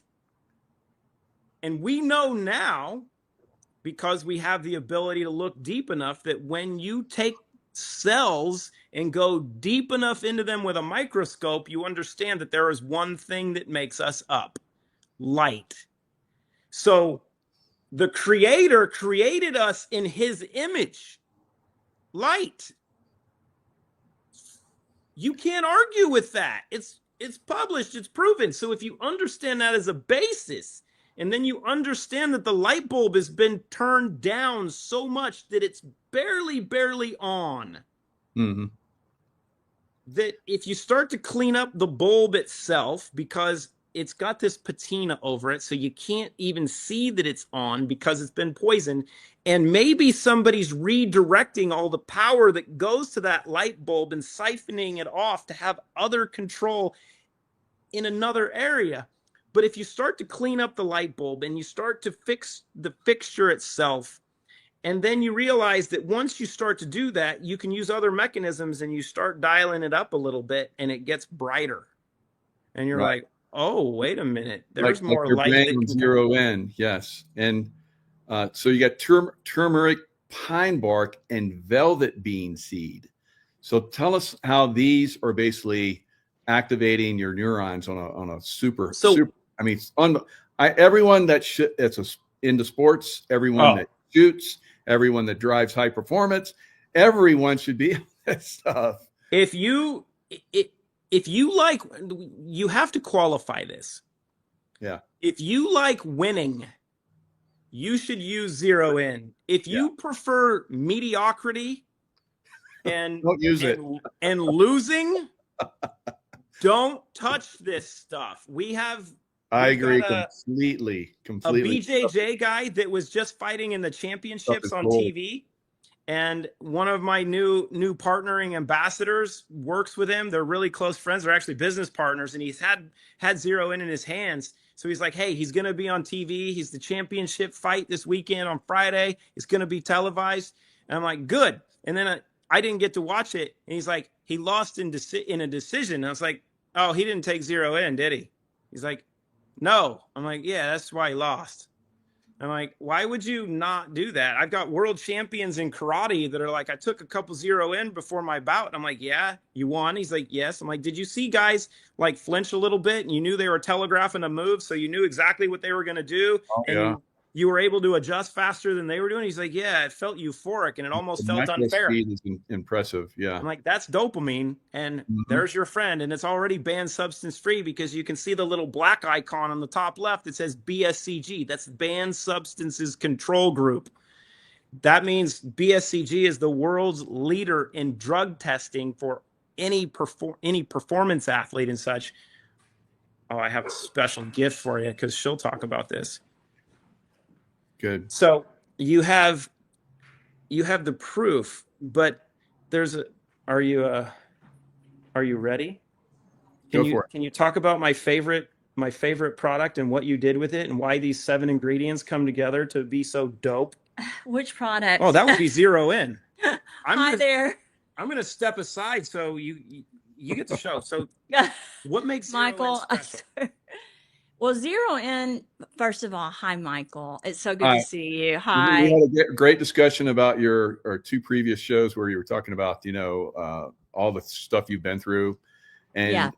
It's amazing, natural side, biotech, big pharma, and you have, basically put this all together and come up with these amazing products that are definitely helping humanity on a major level. Now we were basically going into how we think 0 in is like the bomb. Yeah. Of course, we went through the Trinity one by one, but the 0 in, because guys like to perform and we like to win, and you've created something that does. Yeah. But we're about to discuss the velvet bean seed that's in it, and some other things. So maybe you could jump in there. So. Yeah, just so everyone knows, and I think Clayton may have talked to you guys about this, and Michael, I may have told you, and Tracy, I'm not sure, but like the 0 in basically first started as a sexual enhancement for women. So I was working on a product to enhance, because I understood, because I had been at Pfizer when we launched Viagra.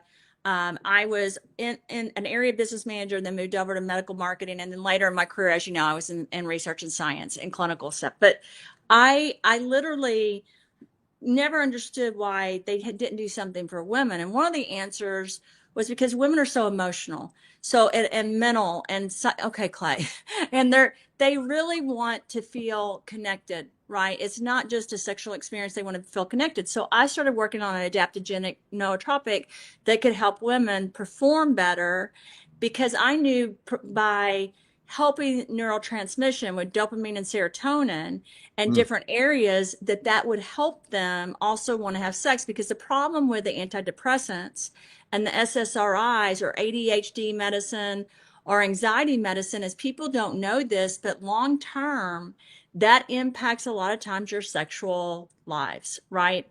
You gain weight long term, you don't have as much sexual energy. And I wanted something that would help in those areas with like depression, anxiety, all of those areas that would make women want to perform sexually. But then I added pine bark velvet bean, which is interesting while you said that. I was working with L-theanine, L-arginine, and I had worked on so many adaptogenics in the past. And the more I tested it, the more I started realizing, oh my gosh, I'm working out better. I look better. I'm losing weight. Here was my problem. If I take it at night, like if your wives, just you guys that are in there, men or women, if you're taking it at night or you're taking it during the day, most people don't pay attention to this. A lot of times there is an increase in sexual desire because you're supporting the body's neurocognitive thought process and neurodegenerative, everything cognitively, emotionally, mentally, right? Naturally.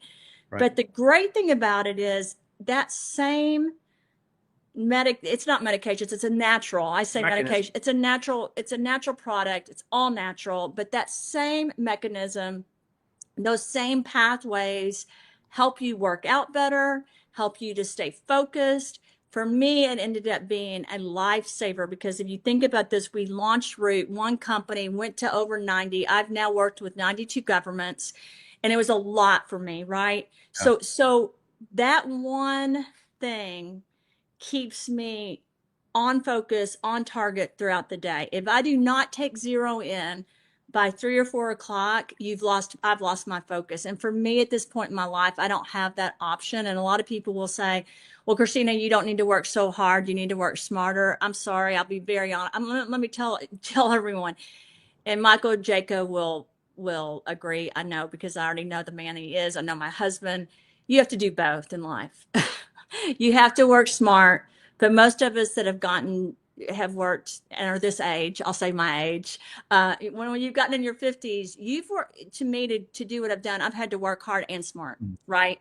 And the older I get, the more I understand that I have to work smart. You're right. So that zero in really helps me focus, because pine bark and velvet bean, I used 2 of the vines and barks that are only located in 2 locations in the world. And I did micro dosing, because if you take that at a very high dose, it's kind of like mushrooms or cannabinoids or different things. It can cause different things. However, if you take it at a lower dose, it doesn't do any of that. It simply supports the body in the neurotransmission and the communication. But what I really love about Zero In and about all the products at Root, because I understood, I'm not a huge person about global warming, even though I'm into the environment, but I am a person that understands that our environment has toxins. We've had war, that. We've had lots of things that have happened. And my goal is to detox the body. I don't believe depression's natural. I don't believe obesity is natural. I think our world has been so bombarded, and human beings we've kind of lost our connection, and we feel lost. And I don't blame anyone for that. I never think people should feel guilty when they're depressed. You shouldn't feel guilty if you don't want to have sex. You shouldn't feel guilty if you've gained weight. But what you need to do is love yourself enough to give yourself products. And doing something natural, to me, is so much better than choosing something that has side effects. I am not against pharmaceuticals. I am not against biotech, but what I'm for are for humanity. And I want to make sure people understand I use different degrees of frequencies and different degrees of polarizations and magnets to make that product more bioavailable. The goal is not just to support and make you better. The goal at the same time is to remediate, get rid of the bad things in the body, and make your body as good as it can be. And that's the goal with that product. By adding certain sequences of frequencies, as well as ingredients in the process of manufacturing, and by using a patented process I developed, we were able to produce this product. So I'm very thankful for it, and I hope it helps a lot of people. Are you saying that you can actually code and program nature? Well, they do it in pharmaceutical and biotech. They do it in bioprinting. They do it in cloning. So I'm just going to tell everyone, frequencies, energy control everything, and you can do it naturally or you can do it synthetically. But that's one of the things I have to say. People need to believe in nature, and they need to believe in human beings, and they need to believe that we are smarter than a mutation or a virus, that we can beat things.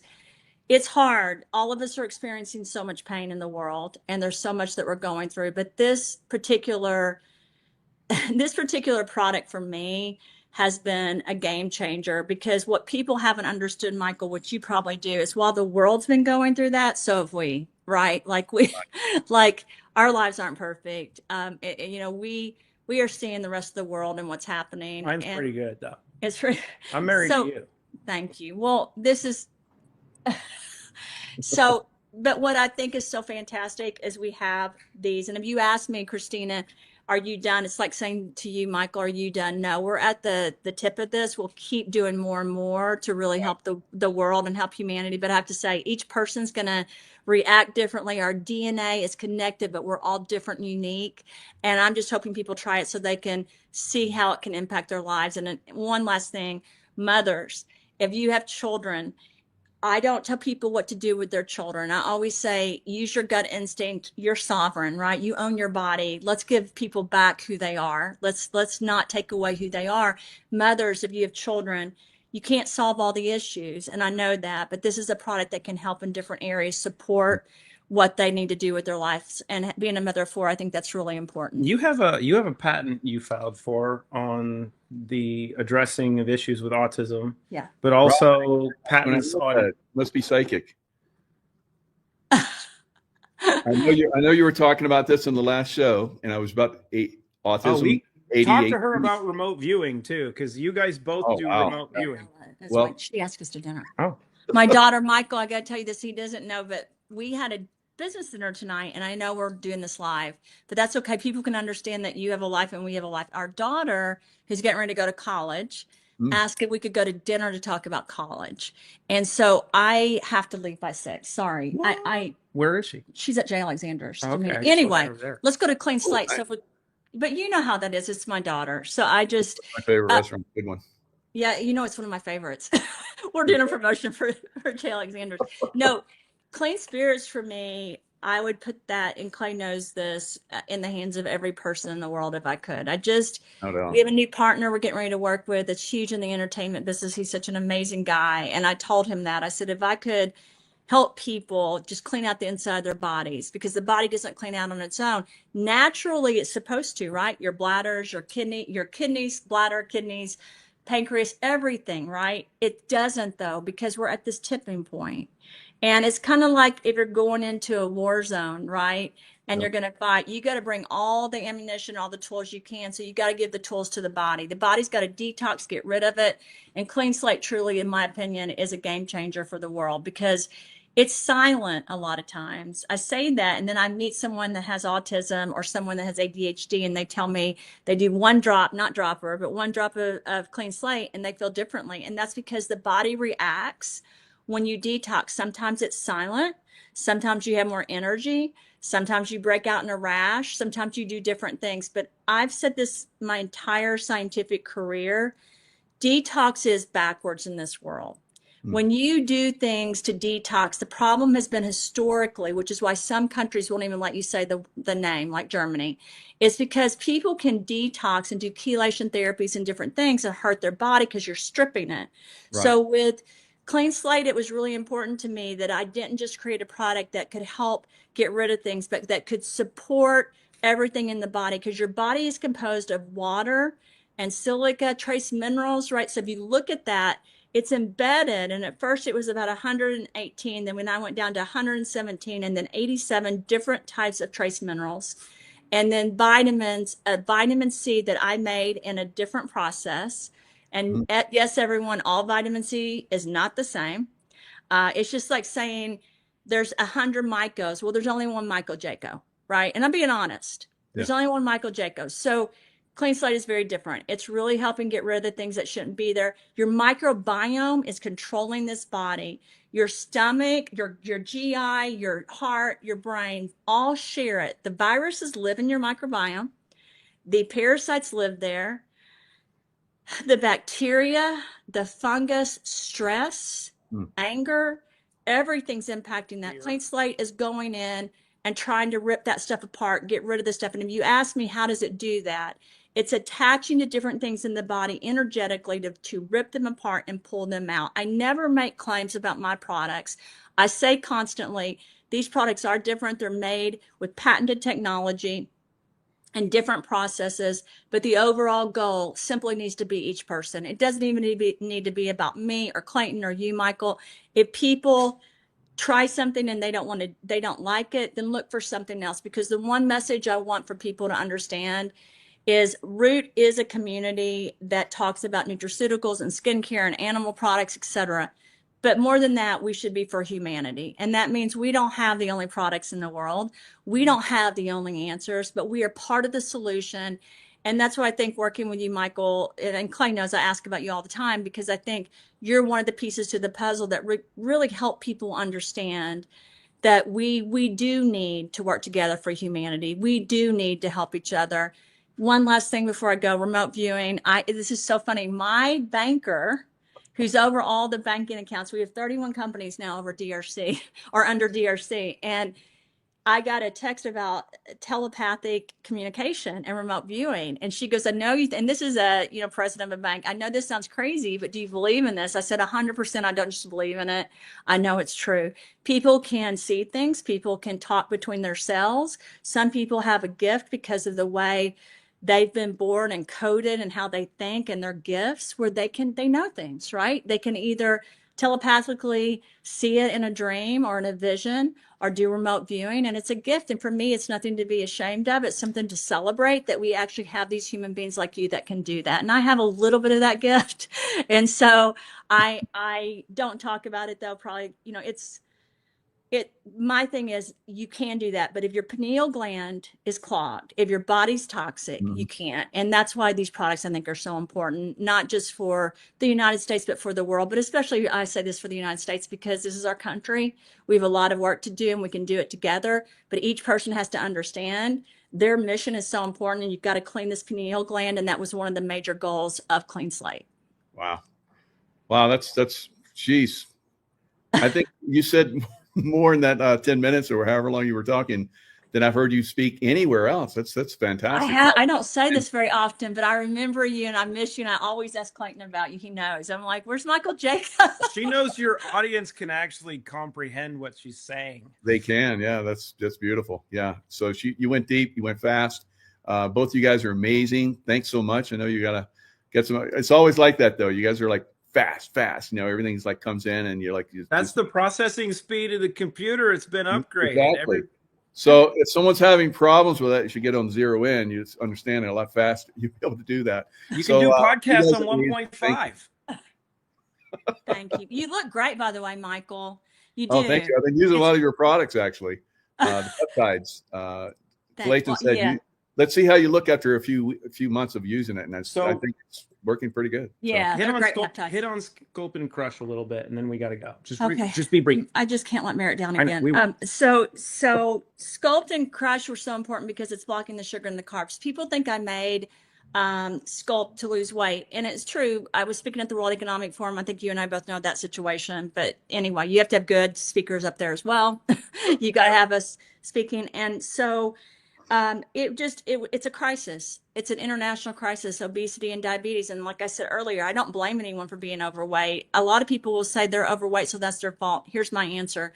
No, if you have toxins and pollution inside, then you can't get rid of it. And here's the problem. If you haven't detoxed or detoxed backwards, which I call Zodid and Clean Slate and all that stuff, then your body is not going to react well and you're going to gain weight. You're going to have cellulite, all these different things. So Sculpt is really helping the body block sugar and carbs so that it helps the body and the microbiome work better. And a lot of people do lose weight. In fact, we've tried it with some people that don't want to lose weight, and we haven't been that successful. But it usually takes like 6 to 8 weeks for that to show. It's not like an immediate, like some of this prescriptions, right? But we've had great results with people that were on prescription medication but needed to get off or titrate down, and they'll use Sculpt. And then I made Crush because when you lose weight, a lot of women and men as they get older, their skin sags, right? And the peptides are really needed so that the skin doesn't sag. So for collagen, colostrum. So when you lose weight, you have muscle. And it was really important to me that we were able to offer this not just for men. And I want to speak to the women here. Women need to body build too. Women need to take care of their bodies. As you age, you have to lift weights. You can't just run. You can't just do cardiovascular, but giving your body the tools while you're doing it to speed that process up. Let's face it, I'm not 20 years old anymore. Michael isn't, or he might be, and I don't know it. But we, like for us to work out, and even if I were 20, I'd like to have those tools to make it happen faster. So like we have a 21-year-old son that this has really sped up the process. He's always been into working out. He wanted to get his body back after, how you go to college and you kind of lose a little bit of you're going out, right? And you're doing all that. So this is something that's helped people all over of all ages. And I think it's very, for older people, it's fantastic, but also for their teenagers and people in their 20s. It's really great to have peptides from the day you're born. You lose those.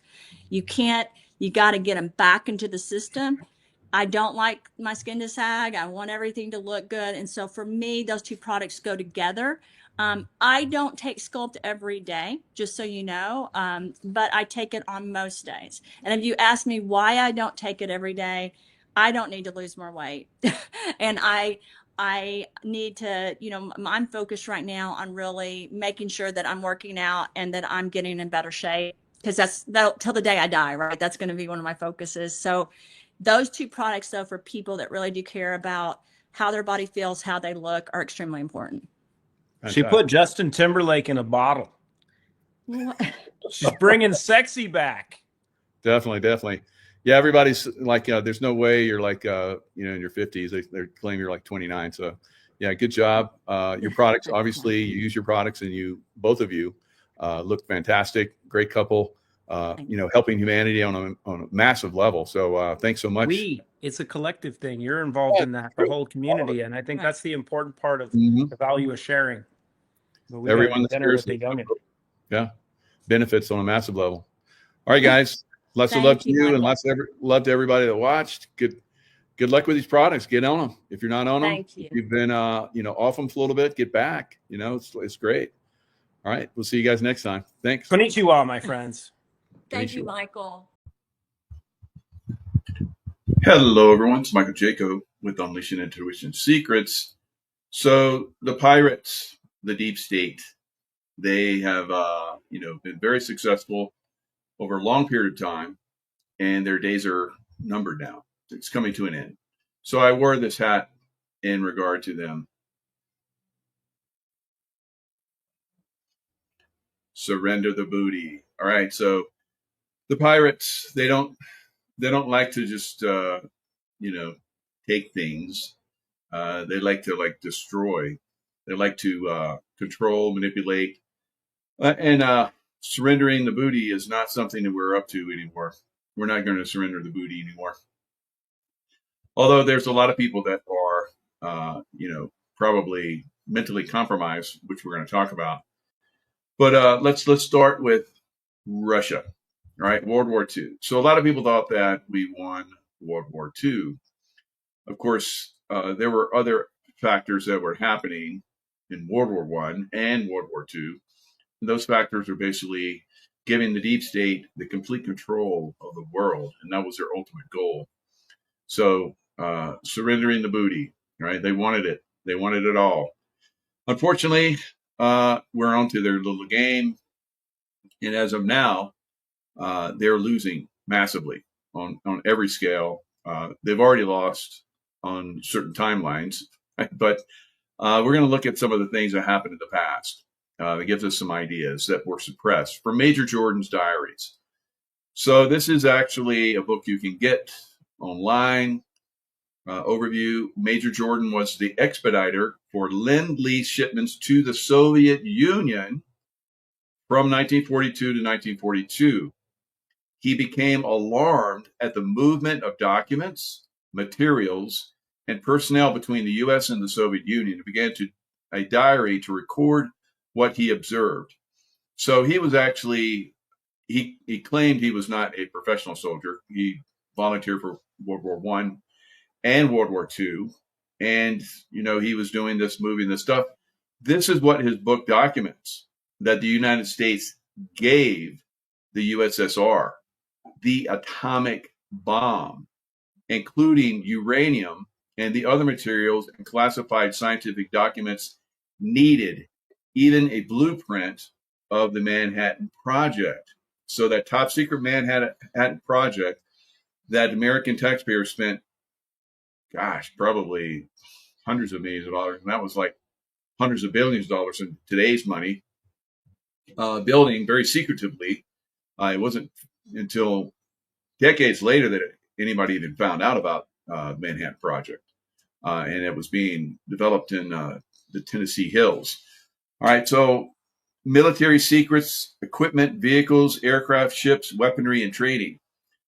So, we had President Roosevelt who thought of Joe Stalin. He called him Uncle Joe. Of course, Roosevelt basically started lots of communist things here. We look at Social Security. It was basically a movement into socialism, communism. And of course, who was Roosevelt? He was a Democrat, right? So Democrats are all about communism and Nazism too, right? So it is, of course, all the Nazis came over, Operation Paperclip. Thousands and thousands we're finding out now. At first, we thought it was just, the NASA scientists, and now we're finding out there were thousands upon thousands, 10, 12,000 people that came over. So how many more are we going to find out over time? 100,000? Who knows? Industrial secrets were given to Soviet Union. So remember, the Bolsheviks in Manhattan from Ukraine the Jews that were in Manhattan and still are in Manhattan, not all Jews, of course, but the Khazarian mafia types from Ukraine that went to Manhattan, that raised money, that funded the downfall of the Russian monarchy so that the communists could come in. This is what the Democrats are doing now. They've been funding this in the United States, allowing all these illegal aliens to come over, and all the things they've been doing. We've pointed out for quite some time. So we're going to talk about how the Democrat Party is at one of the lowest points it's ever been in its history, and trying to go lower. They tried the best they can because they're so stupid to go lower. Like I've said, by the 2028 election, they will be non-existent. Right. So I've said for years that the Democrat Party is going to go away. It is fast moving in that direction. Will they still be around in the 2026 election? Probably. But I think it's going to be so minimal of their elections. It's going to be tragic, and it's going to be basically the last straw for them. The straw that breaks their camel's back. All right. We'll just call them camels. Right. Of course, they're donkeys. They're jackasses. All right, that's the Democrat Party mascot, of course. Scientific secrets were given away, papers and patents. U.S. Treasury plays for printing paper money. Vast amounts of materials, equipment, vehicles, aircraft, ships, foodstuffs, vast amounts of consumer goods contrary to the Lend-Lease law. Vast amounts of equipment and supplies to be used after World War II to build USSR's industries contrary to the Lend-Lease law. So we know that the deep state basically funds both sides. So we know that the deep state was funding the Nazis. Ford Motor Company was building tanks for the Nazis. And we have seen all of this over time be revealed. Basically, they just fund both sides to keep these wars going. They profit on both sides of the equation. And they end up, taking the wealth of every country that they, dominate. So that's what happened with the USSR. Now, of course, the Russians eventually got fed up with it and threw them off. Will the Americans get fed up with the Democrat Party and throw them off soon? I believe so. All right. This was not done by accident nor by espionage, but as a matter of policy and high priority under the administration of President Franklin Delano Roosevelt, as administered by the Lend-Lease program run by Harry Hopkins. This book also shows U.S. military personnel were assigned to the United Nations. Now, the United Nations right now is thwarting like 1,000 different trucks filled with, goods for the people in Gaza. And so we're hearing that children are starving in Gaza. Probably not, but that's a story that they're spinning. But the United Nations is the one that's causing the problem. So they were formed during World War I. So by another Democrat, Wilson. So it's an ongoing process to destroy the United States, the world, and control us completely. So, like it says, it's not done by accident or espionage. It's done by the President of the United States. So here's the man, Harry Hopkins, Major Jordan. I'm sorry, so Harry Hopkins. So George Racy Jordan, Library of Congress, reprinted in 1958. So it goes on. It talks about my reason for writing this book is very, very simple. I would like to keep the record straight. I want to put in permanent form the full story of my experiences as a Lend-Lease expert. So he goes on to talk about it. There was a Colonel Kotikov, head of the Russian mission at Great Falls, who requested my promotion to major. I'm sure he would because he's getting all this stuff. So now we've seen this stuff all the way till the present times. I have been shocked at the efforts of the character assassins and press experts to keep the implications of this story from being brought into proper focus. I've never heard of this. Have you heard of this? But someone shared this with me recently, and I was like, yep, this makes sense. Because they want to control everything. And that's how they come in and do this stuff. They take over countries. Now, what's interesting is Senator Richard Nixon, Republican nominee for vice president, basically his questions are addressed to Donald Appel, former FBI agent and special investigator for the Committee on Un-American Activities. So Nixon actually did a very pretty good job here exposing this. And he goes on and talks about that. And he talks about a lot more. So here we go, guys. We're seeing that, this stuff has been going on for quite some time. I've seen it going on.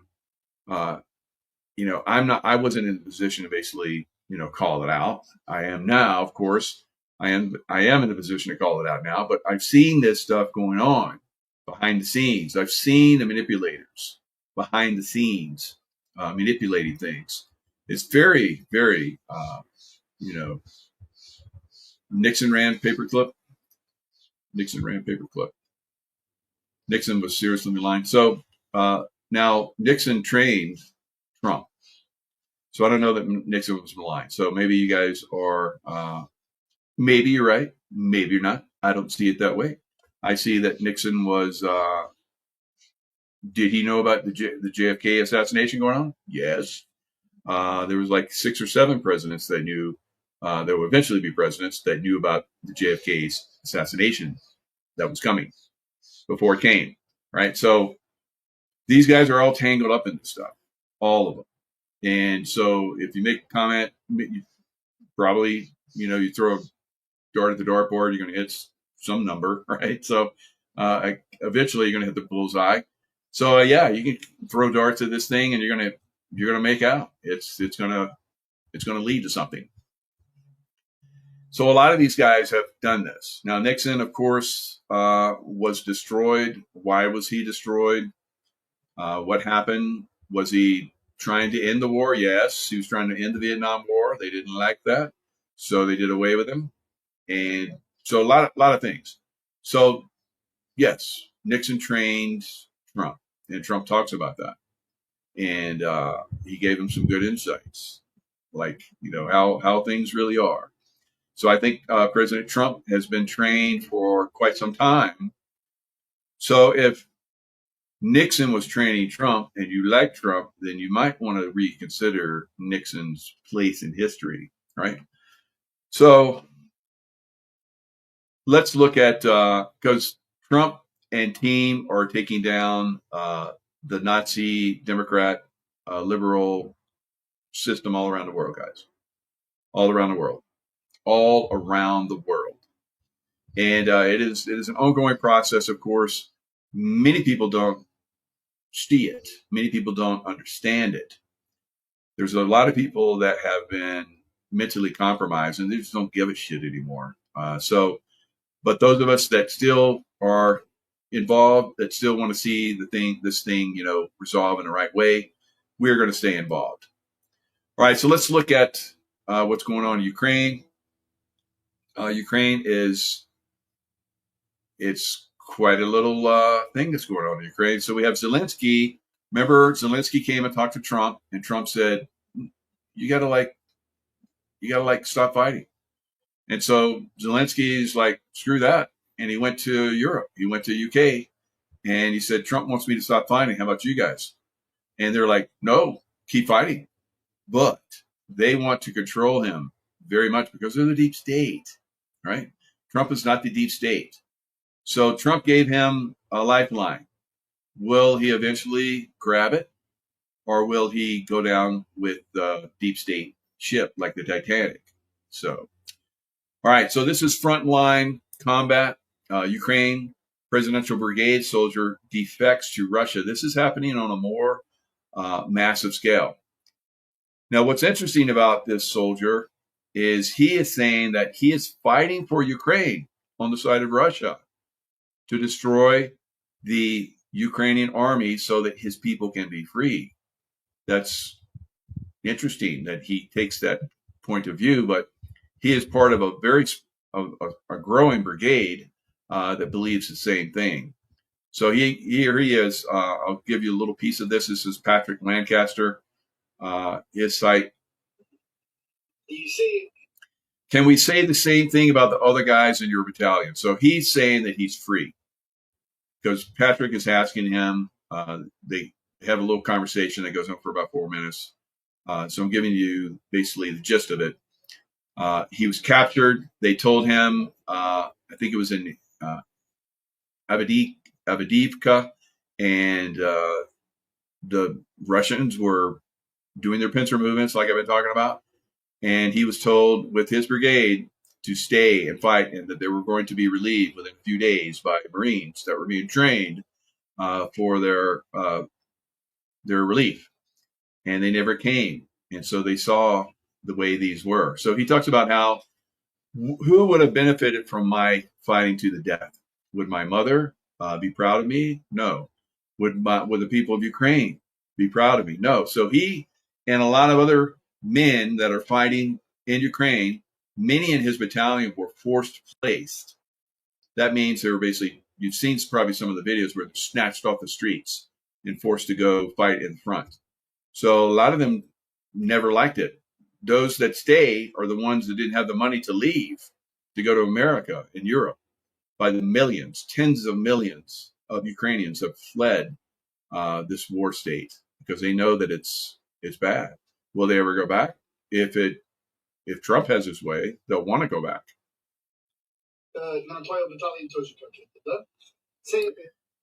And in all your battalions, sure, everybody in my battalion is a volunteer. The guys get qualified to get in our battalion. It's not that easy. So he talks about how the Russians know the people that are fighting in Ukraine that are doing criminal activity, killing civilians, stealing, whatever they're doing. They know which Ukrainians are doing this. They have the intelligence that's focused on that. So they basically screen all the guys that are in prisons. Like, do you want to fight, to save your country, right? And this all started with Ukraine basically for over almost 10 years, maybe longer, shelling the Donbass area because there were Russian speakers and identified more Russian than they did Ukraine. So the Nazis didn't like that. And so they started shelling, killing them by, the thousands, children, women, man, they didn't care. They just shelled cities, guys. And so Russia was like, stop. For years, they would mass at the border.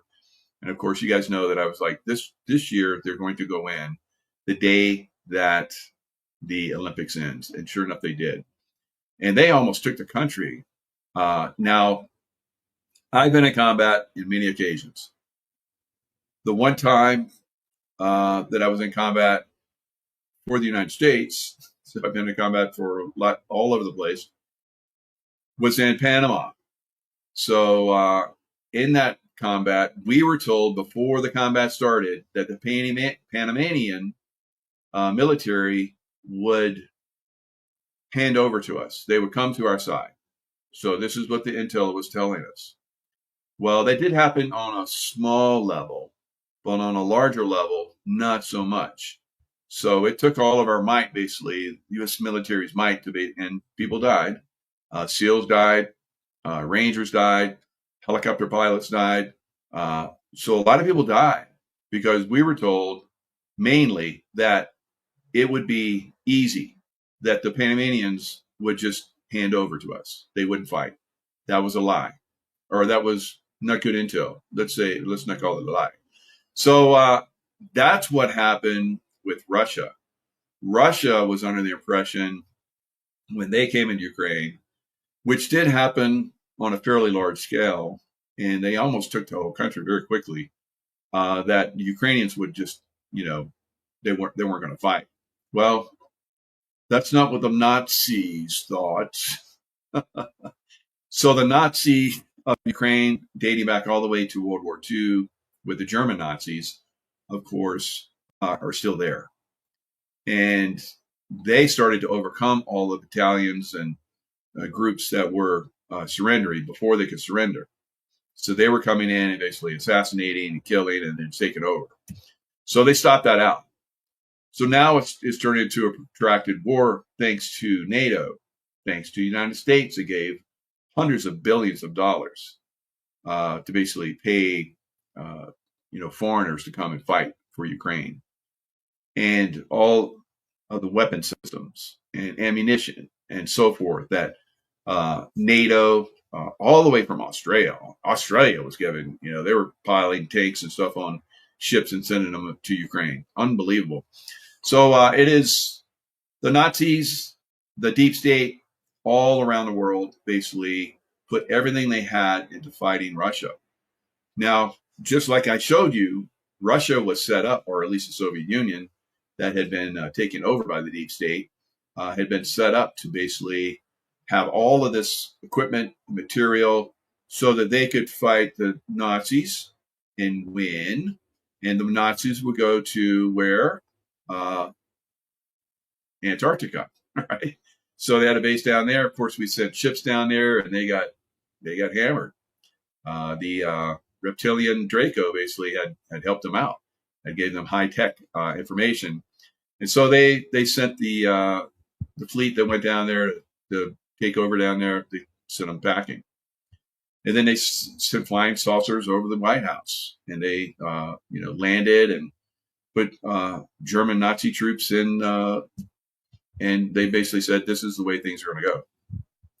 Now, Truman, I believe, is the one that really signed everything over. And a lot of people have said Eisenhower has. We've had Laura Eisenhower has basically refuted that.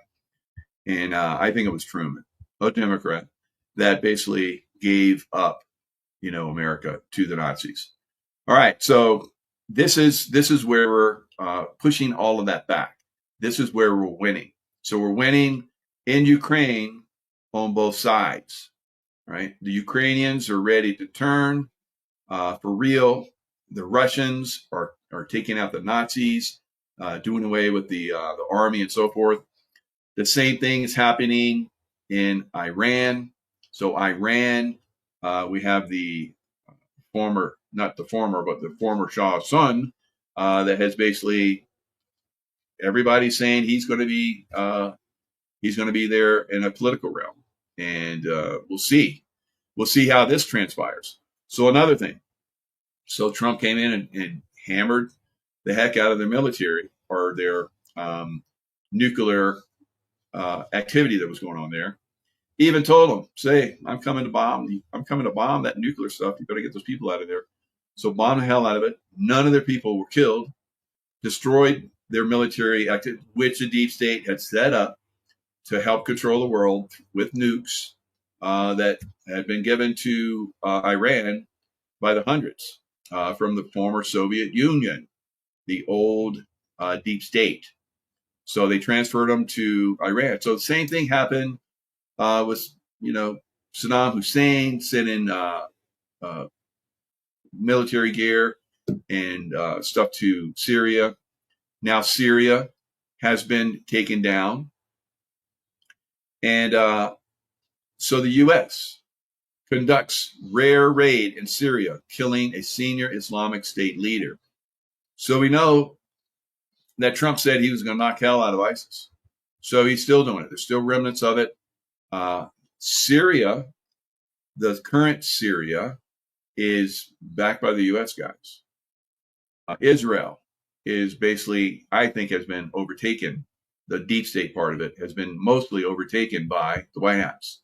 And their military is being used to basically destroy remnants of the deep state all around the world that Iran had put in there. So we're seeing, like I said, the devastation of the deep state military machine all around the world. So U.S. Special Forces, probably Delta, SEAL Team 6, maybe a combination of both. U.S. military forces conducted a rare raid in northwestern Syria on Friday, killing a senior Islamic State leader and 2 other ISIS insurgents, which were that man's sons that he had trained to be ISIS fighters. The women and children were not hurt.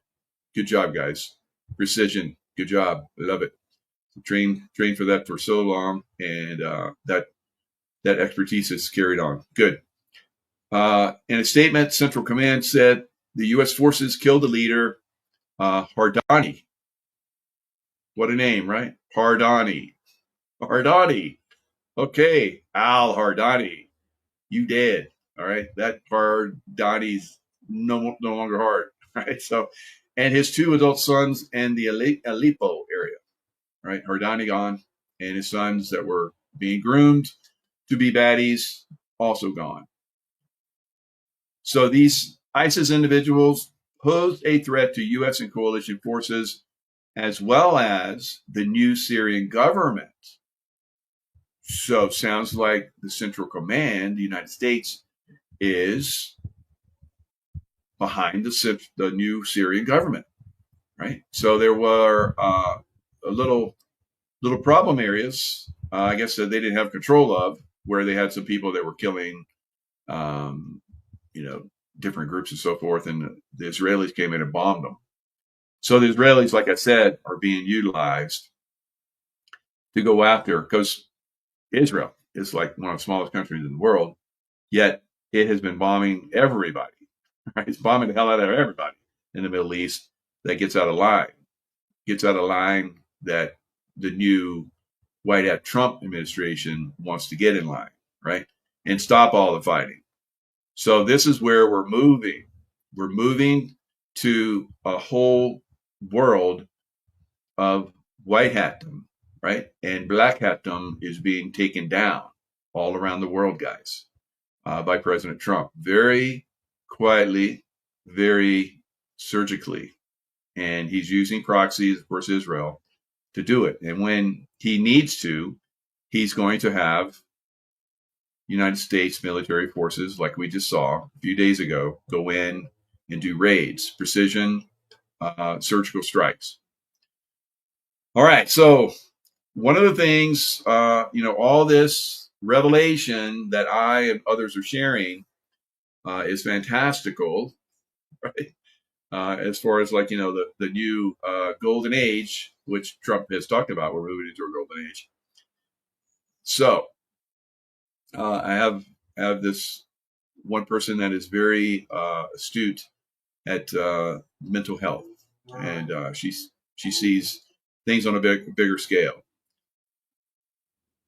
So it says it will be interesting to see the impact of all this on U.S. and global mental health. So that is the all of this disinformation that's being spread out there.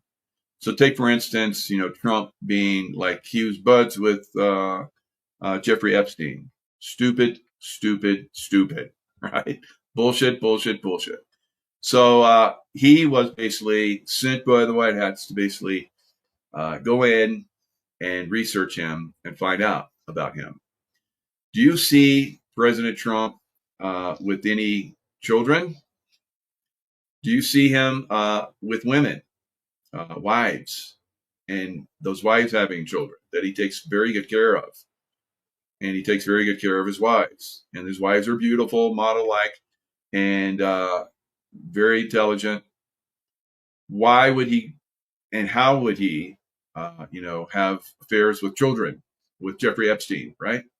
I don't see it. Jeffrey Epstein, has he ever been married? No. Was he ever a major financier that understood markets? I guess money markets, because he was like expert trader. Not right. People that were expert traders got around him and said that he was a fake. It's a complete fake. So who was he working for? Of course, the CIA, Mossad, and MI6. So why would Trump get involved in something like that? Trump's no dummy, right? Anyone could have gone into that situation and seen what was going on. But you can see Trump, he's like, yeah, look, come to my party and let's hang out. I got Melania, and you can hang out with your child trafficking friend. So come on. So the deep state is going to pass on these lies, and they're going to try and spin this. At this point, you should know this, but some people are tired, mentally tired. They're mentally tired. So my friend goes on and says, I really have no idea one way or the other about how this will affect the majority. My sense is most people are still very traumatized by COVID and perhaps won't ever recover from it. And some will never recover because they're going to die, right? Because they don't know how to help themselves. They don't know that they've been massively compromised by the mRNA injection, which is basically taking down their immune system slowly but surely. Some faster than others, but slowly but surely, we're going to continue to see a massive death die-off from civilization, unfortunately. And we're going to watch that as we're trying to still, after 5 friggin' years, telling them don't get vaccinated. Oh, you've been vaccinated? You better get on LifeWave. You better cleanse yourself. You better get that stuff out of you, right? So there's a lot of stuff that, I promote and other people promote, and natural ingredients are probably would help at least some. So I sense, my friend goes on, I sense there is a huge amount of people so numbed out, shut down, disassociated, overwhelmed still from that. And perhaps they won't even be able to track or participate in the latest events. So here I am revealing for all humanity, right? The deep state apparatus, how it works, who is behind it, all right? We already know who's behind it. Bill Gates is one. Jeffrey Epstein, of course. Ghislaine Maxwell was part of that. But these are all puppets. Bill Clinton, Hillary Clinton, Barack Obama. He's got many lookalikes. I think Bill Clinton's got a few. Of course, Hillary Clinton's got a few. This is the way these things are done, right? We saw that big league and during Biden's time frame. It's like every other day, it was like a different Biden. We all pointed it out. An idiot could have figured it out, but not the ones that are mentally compromised, like I say. So they're not going to be able to keep up with the latest events. They were so traumatized by just COVID. COVID's it's like so old school, and I'm sorry, I was spent a lot of time in California. it's like sorry, stop that, right? All right. So we have a lot of people that are mentally compromised. We know that. And will they ever be uncompromised mentally? Maybe not, right? Maybe not.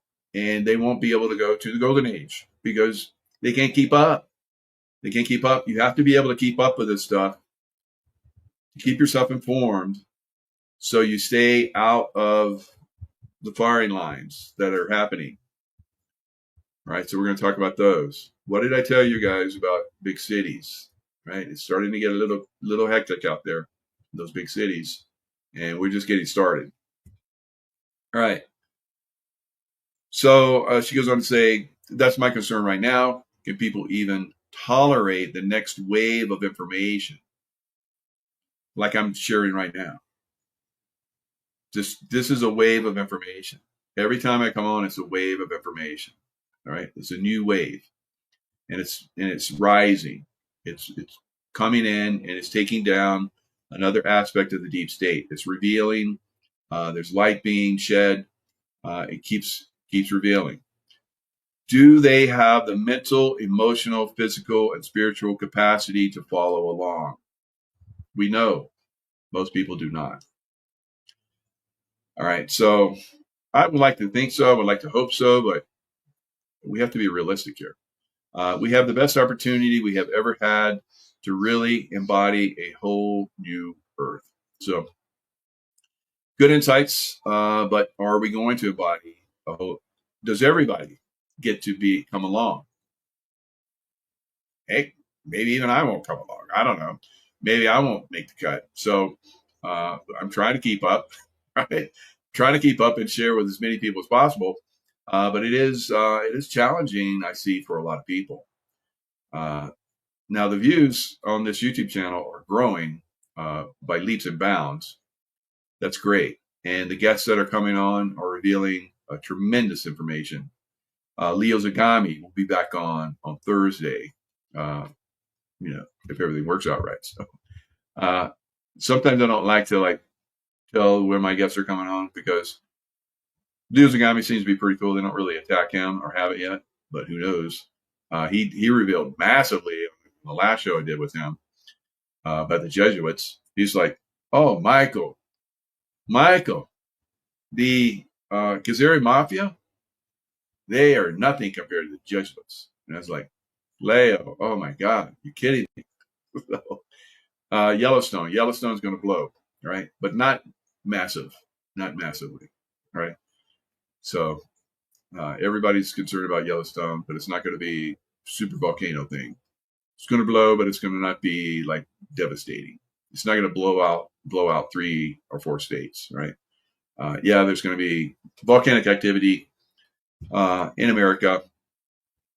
It's ramping up, obviously, but not on a level that we might see in a couple other areas, right? Maybe in Japan, it might be something super volcano-like, and maybe in Italy, could be another one out there. Italy, Greece, one of those places out there. So I think we're gonna get a couple super volcanoes, and that's going to affect the weather quite a bit. All right, will they happen both at the same time? No, they'll happen over a period of time. The earthquakes will happen over a period of time. They will trigger tsunamis. It's just part of the Earth is changing too, and that's why you have to be involved. Like obviously you guys are. You're watching Yellowstone. Yellowstone for a long time has captured the imagination and the fear of a lot of people. I would say, don't be fearful. I've always said that it's not going to be a major eruption, but I will say that there could be some fairly good sized eruptions there, but not on a massive scale.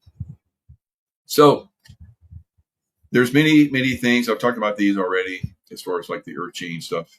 I'm not going to do it on this show, but I keep sharing more and more information about the earth changes. So you just have to be aware of them.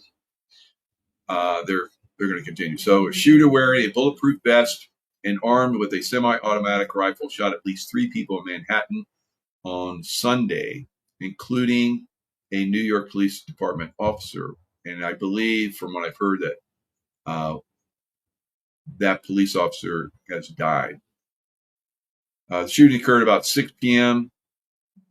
inside the building at 345 Park Avenue. Now, what's at Park Avenue? Blackstone, Black Rock, Blackstone, was locked down on Monday evening. Police officer and at least 2 other people were shot on Monday. So what's this one that says Sunday? Is that a different one? What the heck? Wow. It could be a different one. Geez. So, or they got the dates wrong, whatever. The police did not immediately provide details of the shooting. Basically, they locked down the building, and then they had everybody come walking out. Some people ran out, and some people just walked out like, I'm good. Don't shoot me. I got my hands up and just walked out and walked on, right? Or walked to the, wherever, the subway, went on. So it's happening. It's happening. Big cities, right? Big cities. Not going to be, is it targeted? Is it part of the white hats? White hats don't kill guys. So unless they have to for self-preservation or self-preservation of others. So the white hats don't come in and start shooting people up. That's not a white hat thing. So if somebody comes in and starts shooting people up, it's a black hat thing. And why are they doing it? Why are they doing it? So remember, black hats always have multiple reasons why to do these things. Now, in Cincinnati, so that's New York. I don't know if there's 1 or 2 shootings there. The dates are kind of screwy or what, but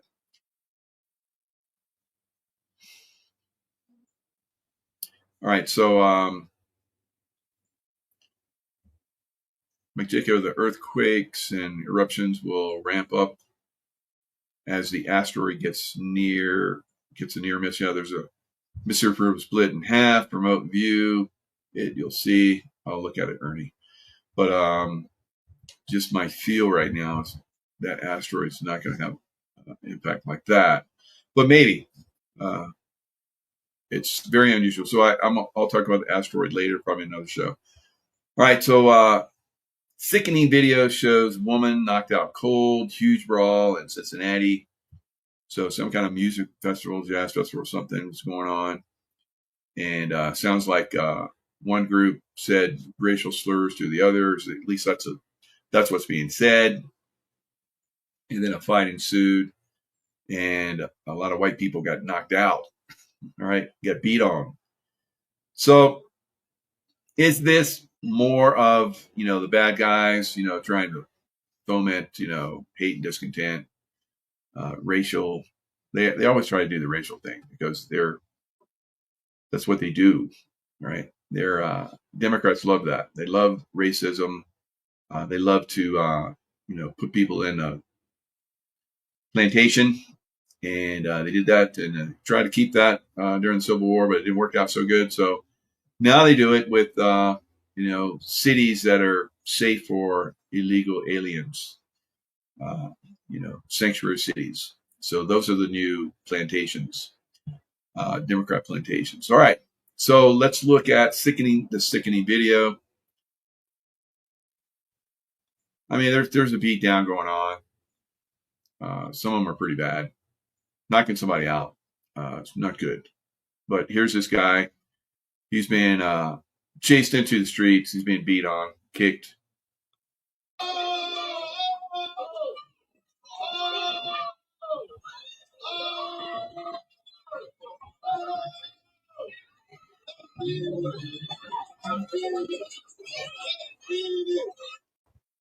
So the Cincinnati police said, I don't know where they got these stats, but they said there were 100 people that were watching, videoing, whatever. Only one called police. All right. So I don't know. And so you gotta be careful with all this stuff. With this, could some of this be set up? Could be a setup. Could be the real thing. But people get in fights all the time. So is there real racial problems? Maybe a little bit in some areas, but really, there is no. In my opinion, there's no real racism in America. There are some people that are racist, of course, but on the level that they're trying to foment it, spread it, this is something they've done, since the end of the Civil War, and it's pathetic and disgusting. They should be going away. I think by, like I said, the 2026 election, they're going to be so slammed. They're probably going to wither away. They won't even exist by 2028. But we have to put up with their bullshit until then. And there's still people that like I just said. My friend said she's a mental expert. And she's like, there's not a lot of people just going to be able to go along with this. They're stuck, and they're not going to grow. They're not going to mature. They're not going to the golden age. They're stuck, and we have to just be aware of that. So are these people here stuck? Probably.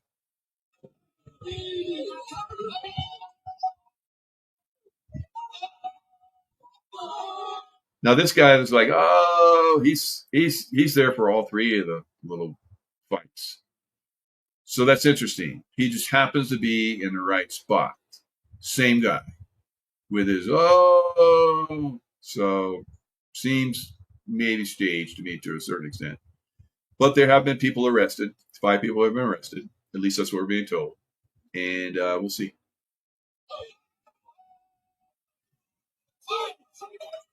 Now, the kick that I just saw from that guy was not a real kick to the head. So it's kind of a little sissy kick, right? If you're serious about kicking somebody in the head, they're out, right? So it seems to me this is staged.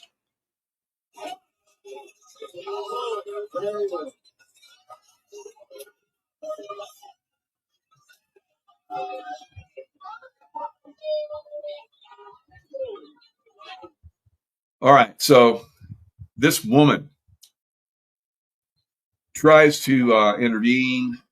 I guess she's just trying to be a good person. I don't think she knows this guy, or maybe she does. But we'll see what Ramaswamy said. He's running for governor, of course. So he jumps in on this. He says when he becomes governor, this will not happen. So anyway, this woman gets knocked out right here. So she's trying to intervene. This guy with all that kicking to the head and all that stuff that was going on, he gets up, right? All right, so this black woman comes in, and there's a guy right here, and they, between the two of them, they basically knock this woman out.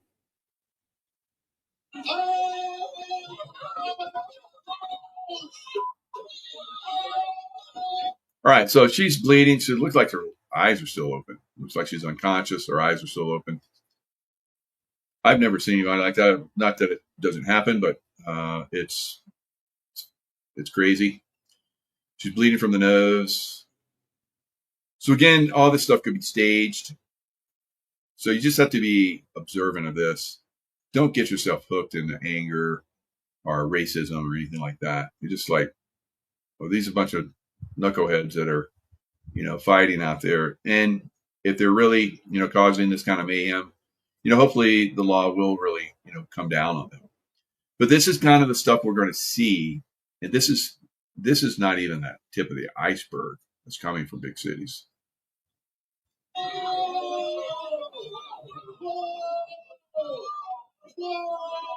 All right, so you hear the guy, same guy. Whoa, whoa.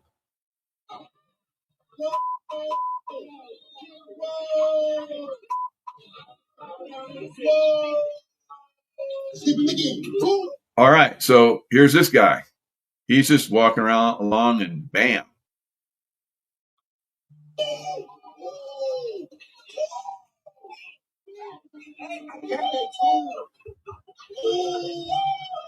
So it sounds like the same guy, videoing all these knockdowns. And this is pretty crazy. This one guy drags him into traffic. That's pretty wild.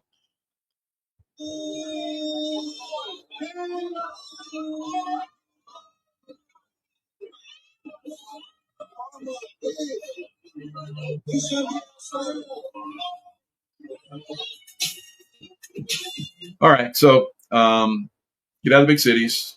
The warnings are, how many do you need? I know a lot of you have told me over the years that you have. I'm definitely not in a big city. I haven't been in a big city for a long time. I try not to travel to big cities. To be in big cities, it's just going to get crazier and crazier and crazier. So this is Vivek Ramaswamy. He says, I spoke to Holly. That's the one woman. I'll just share the screen so you guys know what I'm talking about. The one woman that was knocked out. Today, the woman tragically assaulted in Cincinnati this weekend. She's a single working mom who went to a friend's birthday party. It's unconscionable that there were no police present. Interesting. In that area of Cincinnati on a Friday night. So again, my thoughts of staging, or even, and does it mean that, these people that did these attacks were the ones that were, paid to do these, and they literally did attack people for real? I don't know. I'm just observant here. Hardworking Americans shouldn't have to worry about their safety. Okay, that's always been a problem. When they have a good time in our cities. Holly said not a single local or state official had yet reached out as of earlier this afternoon, other than one police detective. Leftists like to lecture about systemic injustice, while thugs turn our cities into war zones. I'm done with their excuses. As governor, I'll make sure they're behind bars, not running wild. Our cops will have the green light to restore order. No apologies. Well, that sounds good. That sounds good. Is that something that will happen for real? Or is that more talk? Right? Talk. Ramaswamy. So we'll see. He ran against President Trump. Now he's President Trump bro. And looks like President Trump is maybe now behind him for being Ohio governor. We'll see. All right. I don't know. I'm observant of all that stuff. I'm an action guy. So when people are in positions where performance should be accomplished and they don't perform, I become very suspect. Right. And then if I look a little deeper and I see some problem areas, I start to call it out. And so do a lot of other people. Right. So do a lot of other people. And, point the finger at certain people that don't get things done, that talk and don't get things done, right? Throughout their whole careers, right? But yet they're still popular. I don't know why, but it is what it is, right? So we'll keep an eye on all of these people that are saying they're going to do good things, but don't present, don't actually get things done. We don't need anybody like that anymore, right? Those are Luciferian times. Luciferian times are going by the wayside. We're going into the golden age, and in the golden age, things get done very quickly, seamlessly, and easily. If there's people that are in positions that are not getting those things done, whether they're police, sheriffs, school board, governors, congressmen, women, whatever, they need to be removed ASAP, immediately, right? And same thing goes around the world. If there's somebody around the world that's a problem, that's not really performing correctly, at this point, that person is Zelensky. So Zelensky's being isolated very slowly, very systematically. He will probably, I've already said that he's a dead man walking. There's no way that man lives going forward from what he's done to Russia, right?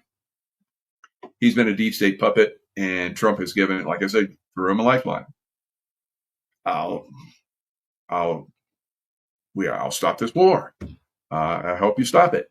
And then he ran like a little biatch that he is to England and talked to Starmer and all the other Nazis.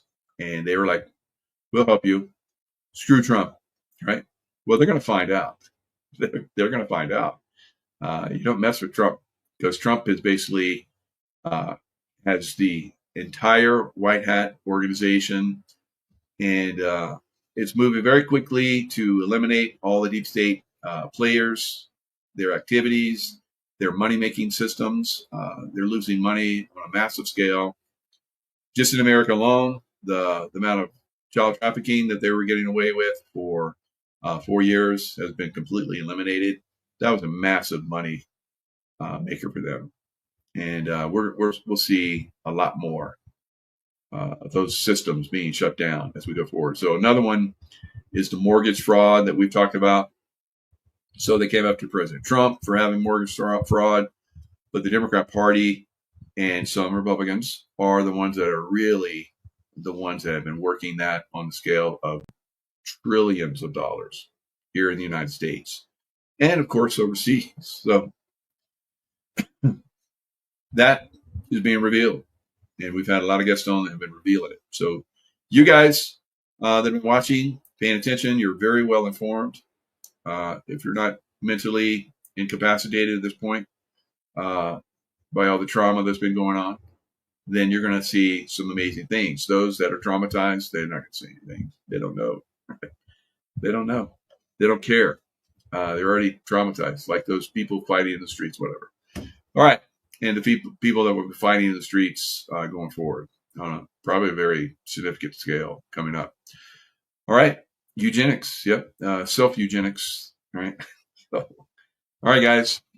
And the one thing that I kind of like about Darwinism, survival of the fittest, right? Which is stupid, but it was all a lie. Darwin was all a lie. So many things we've been taught bullshit, right? So we'll figure it out, and we'll have the Darwin Awards for the future. Well, why not? Why not? They're going to be Hillary Clinton, Darwin Award. Bill Clinton, Darwin Award. So those are the Darwin Awards we were looking for, right? Jeffrey Epstein and all those other people. Those are Darwin Awards that we're looking at. They're the ones that they created. They created Darwinism. Bullshit. So it's all a lie. It's all stupid. All right. But when it comes to them, it will work perfectly. Okay, guys. Lots of love.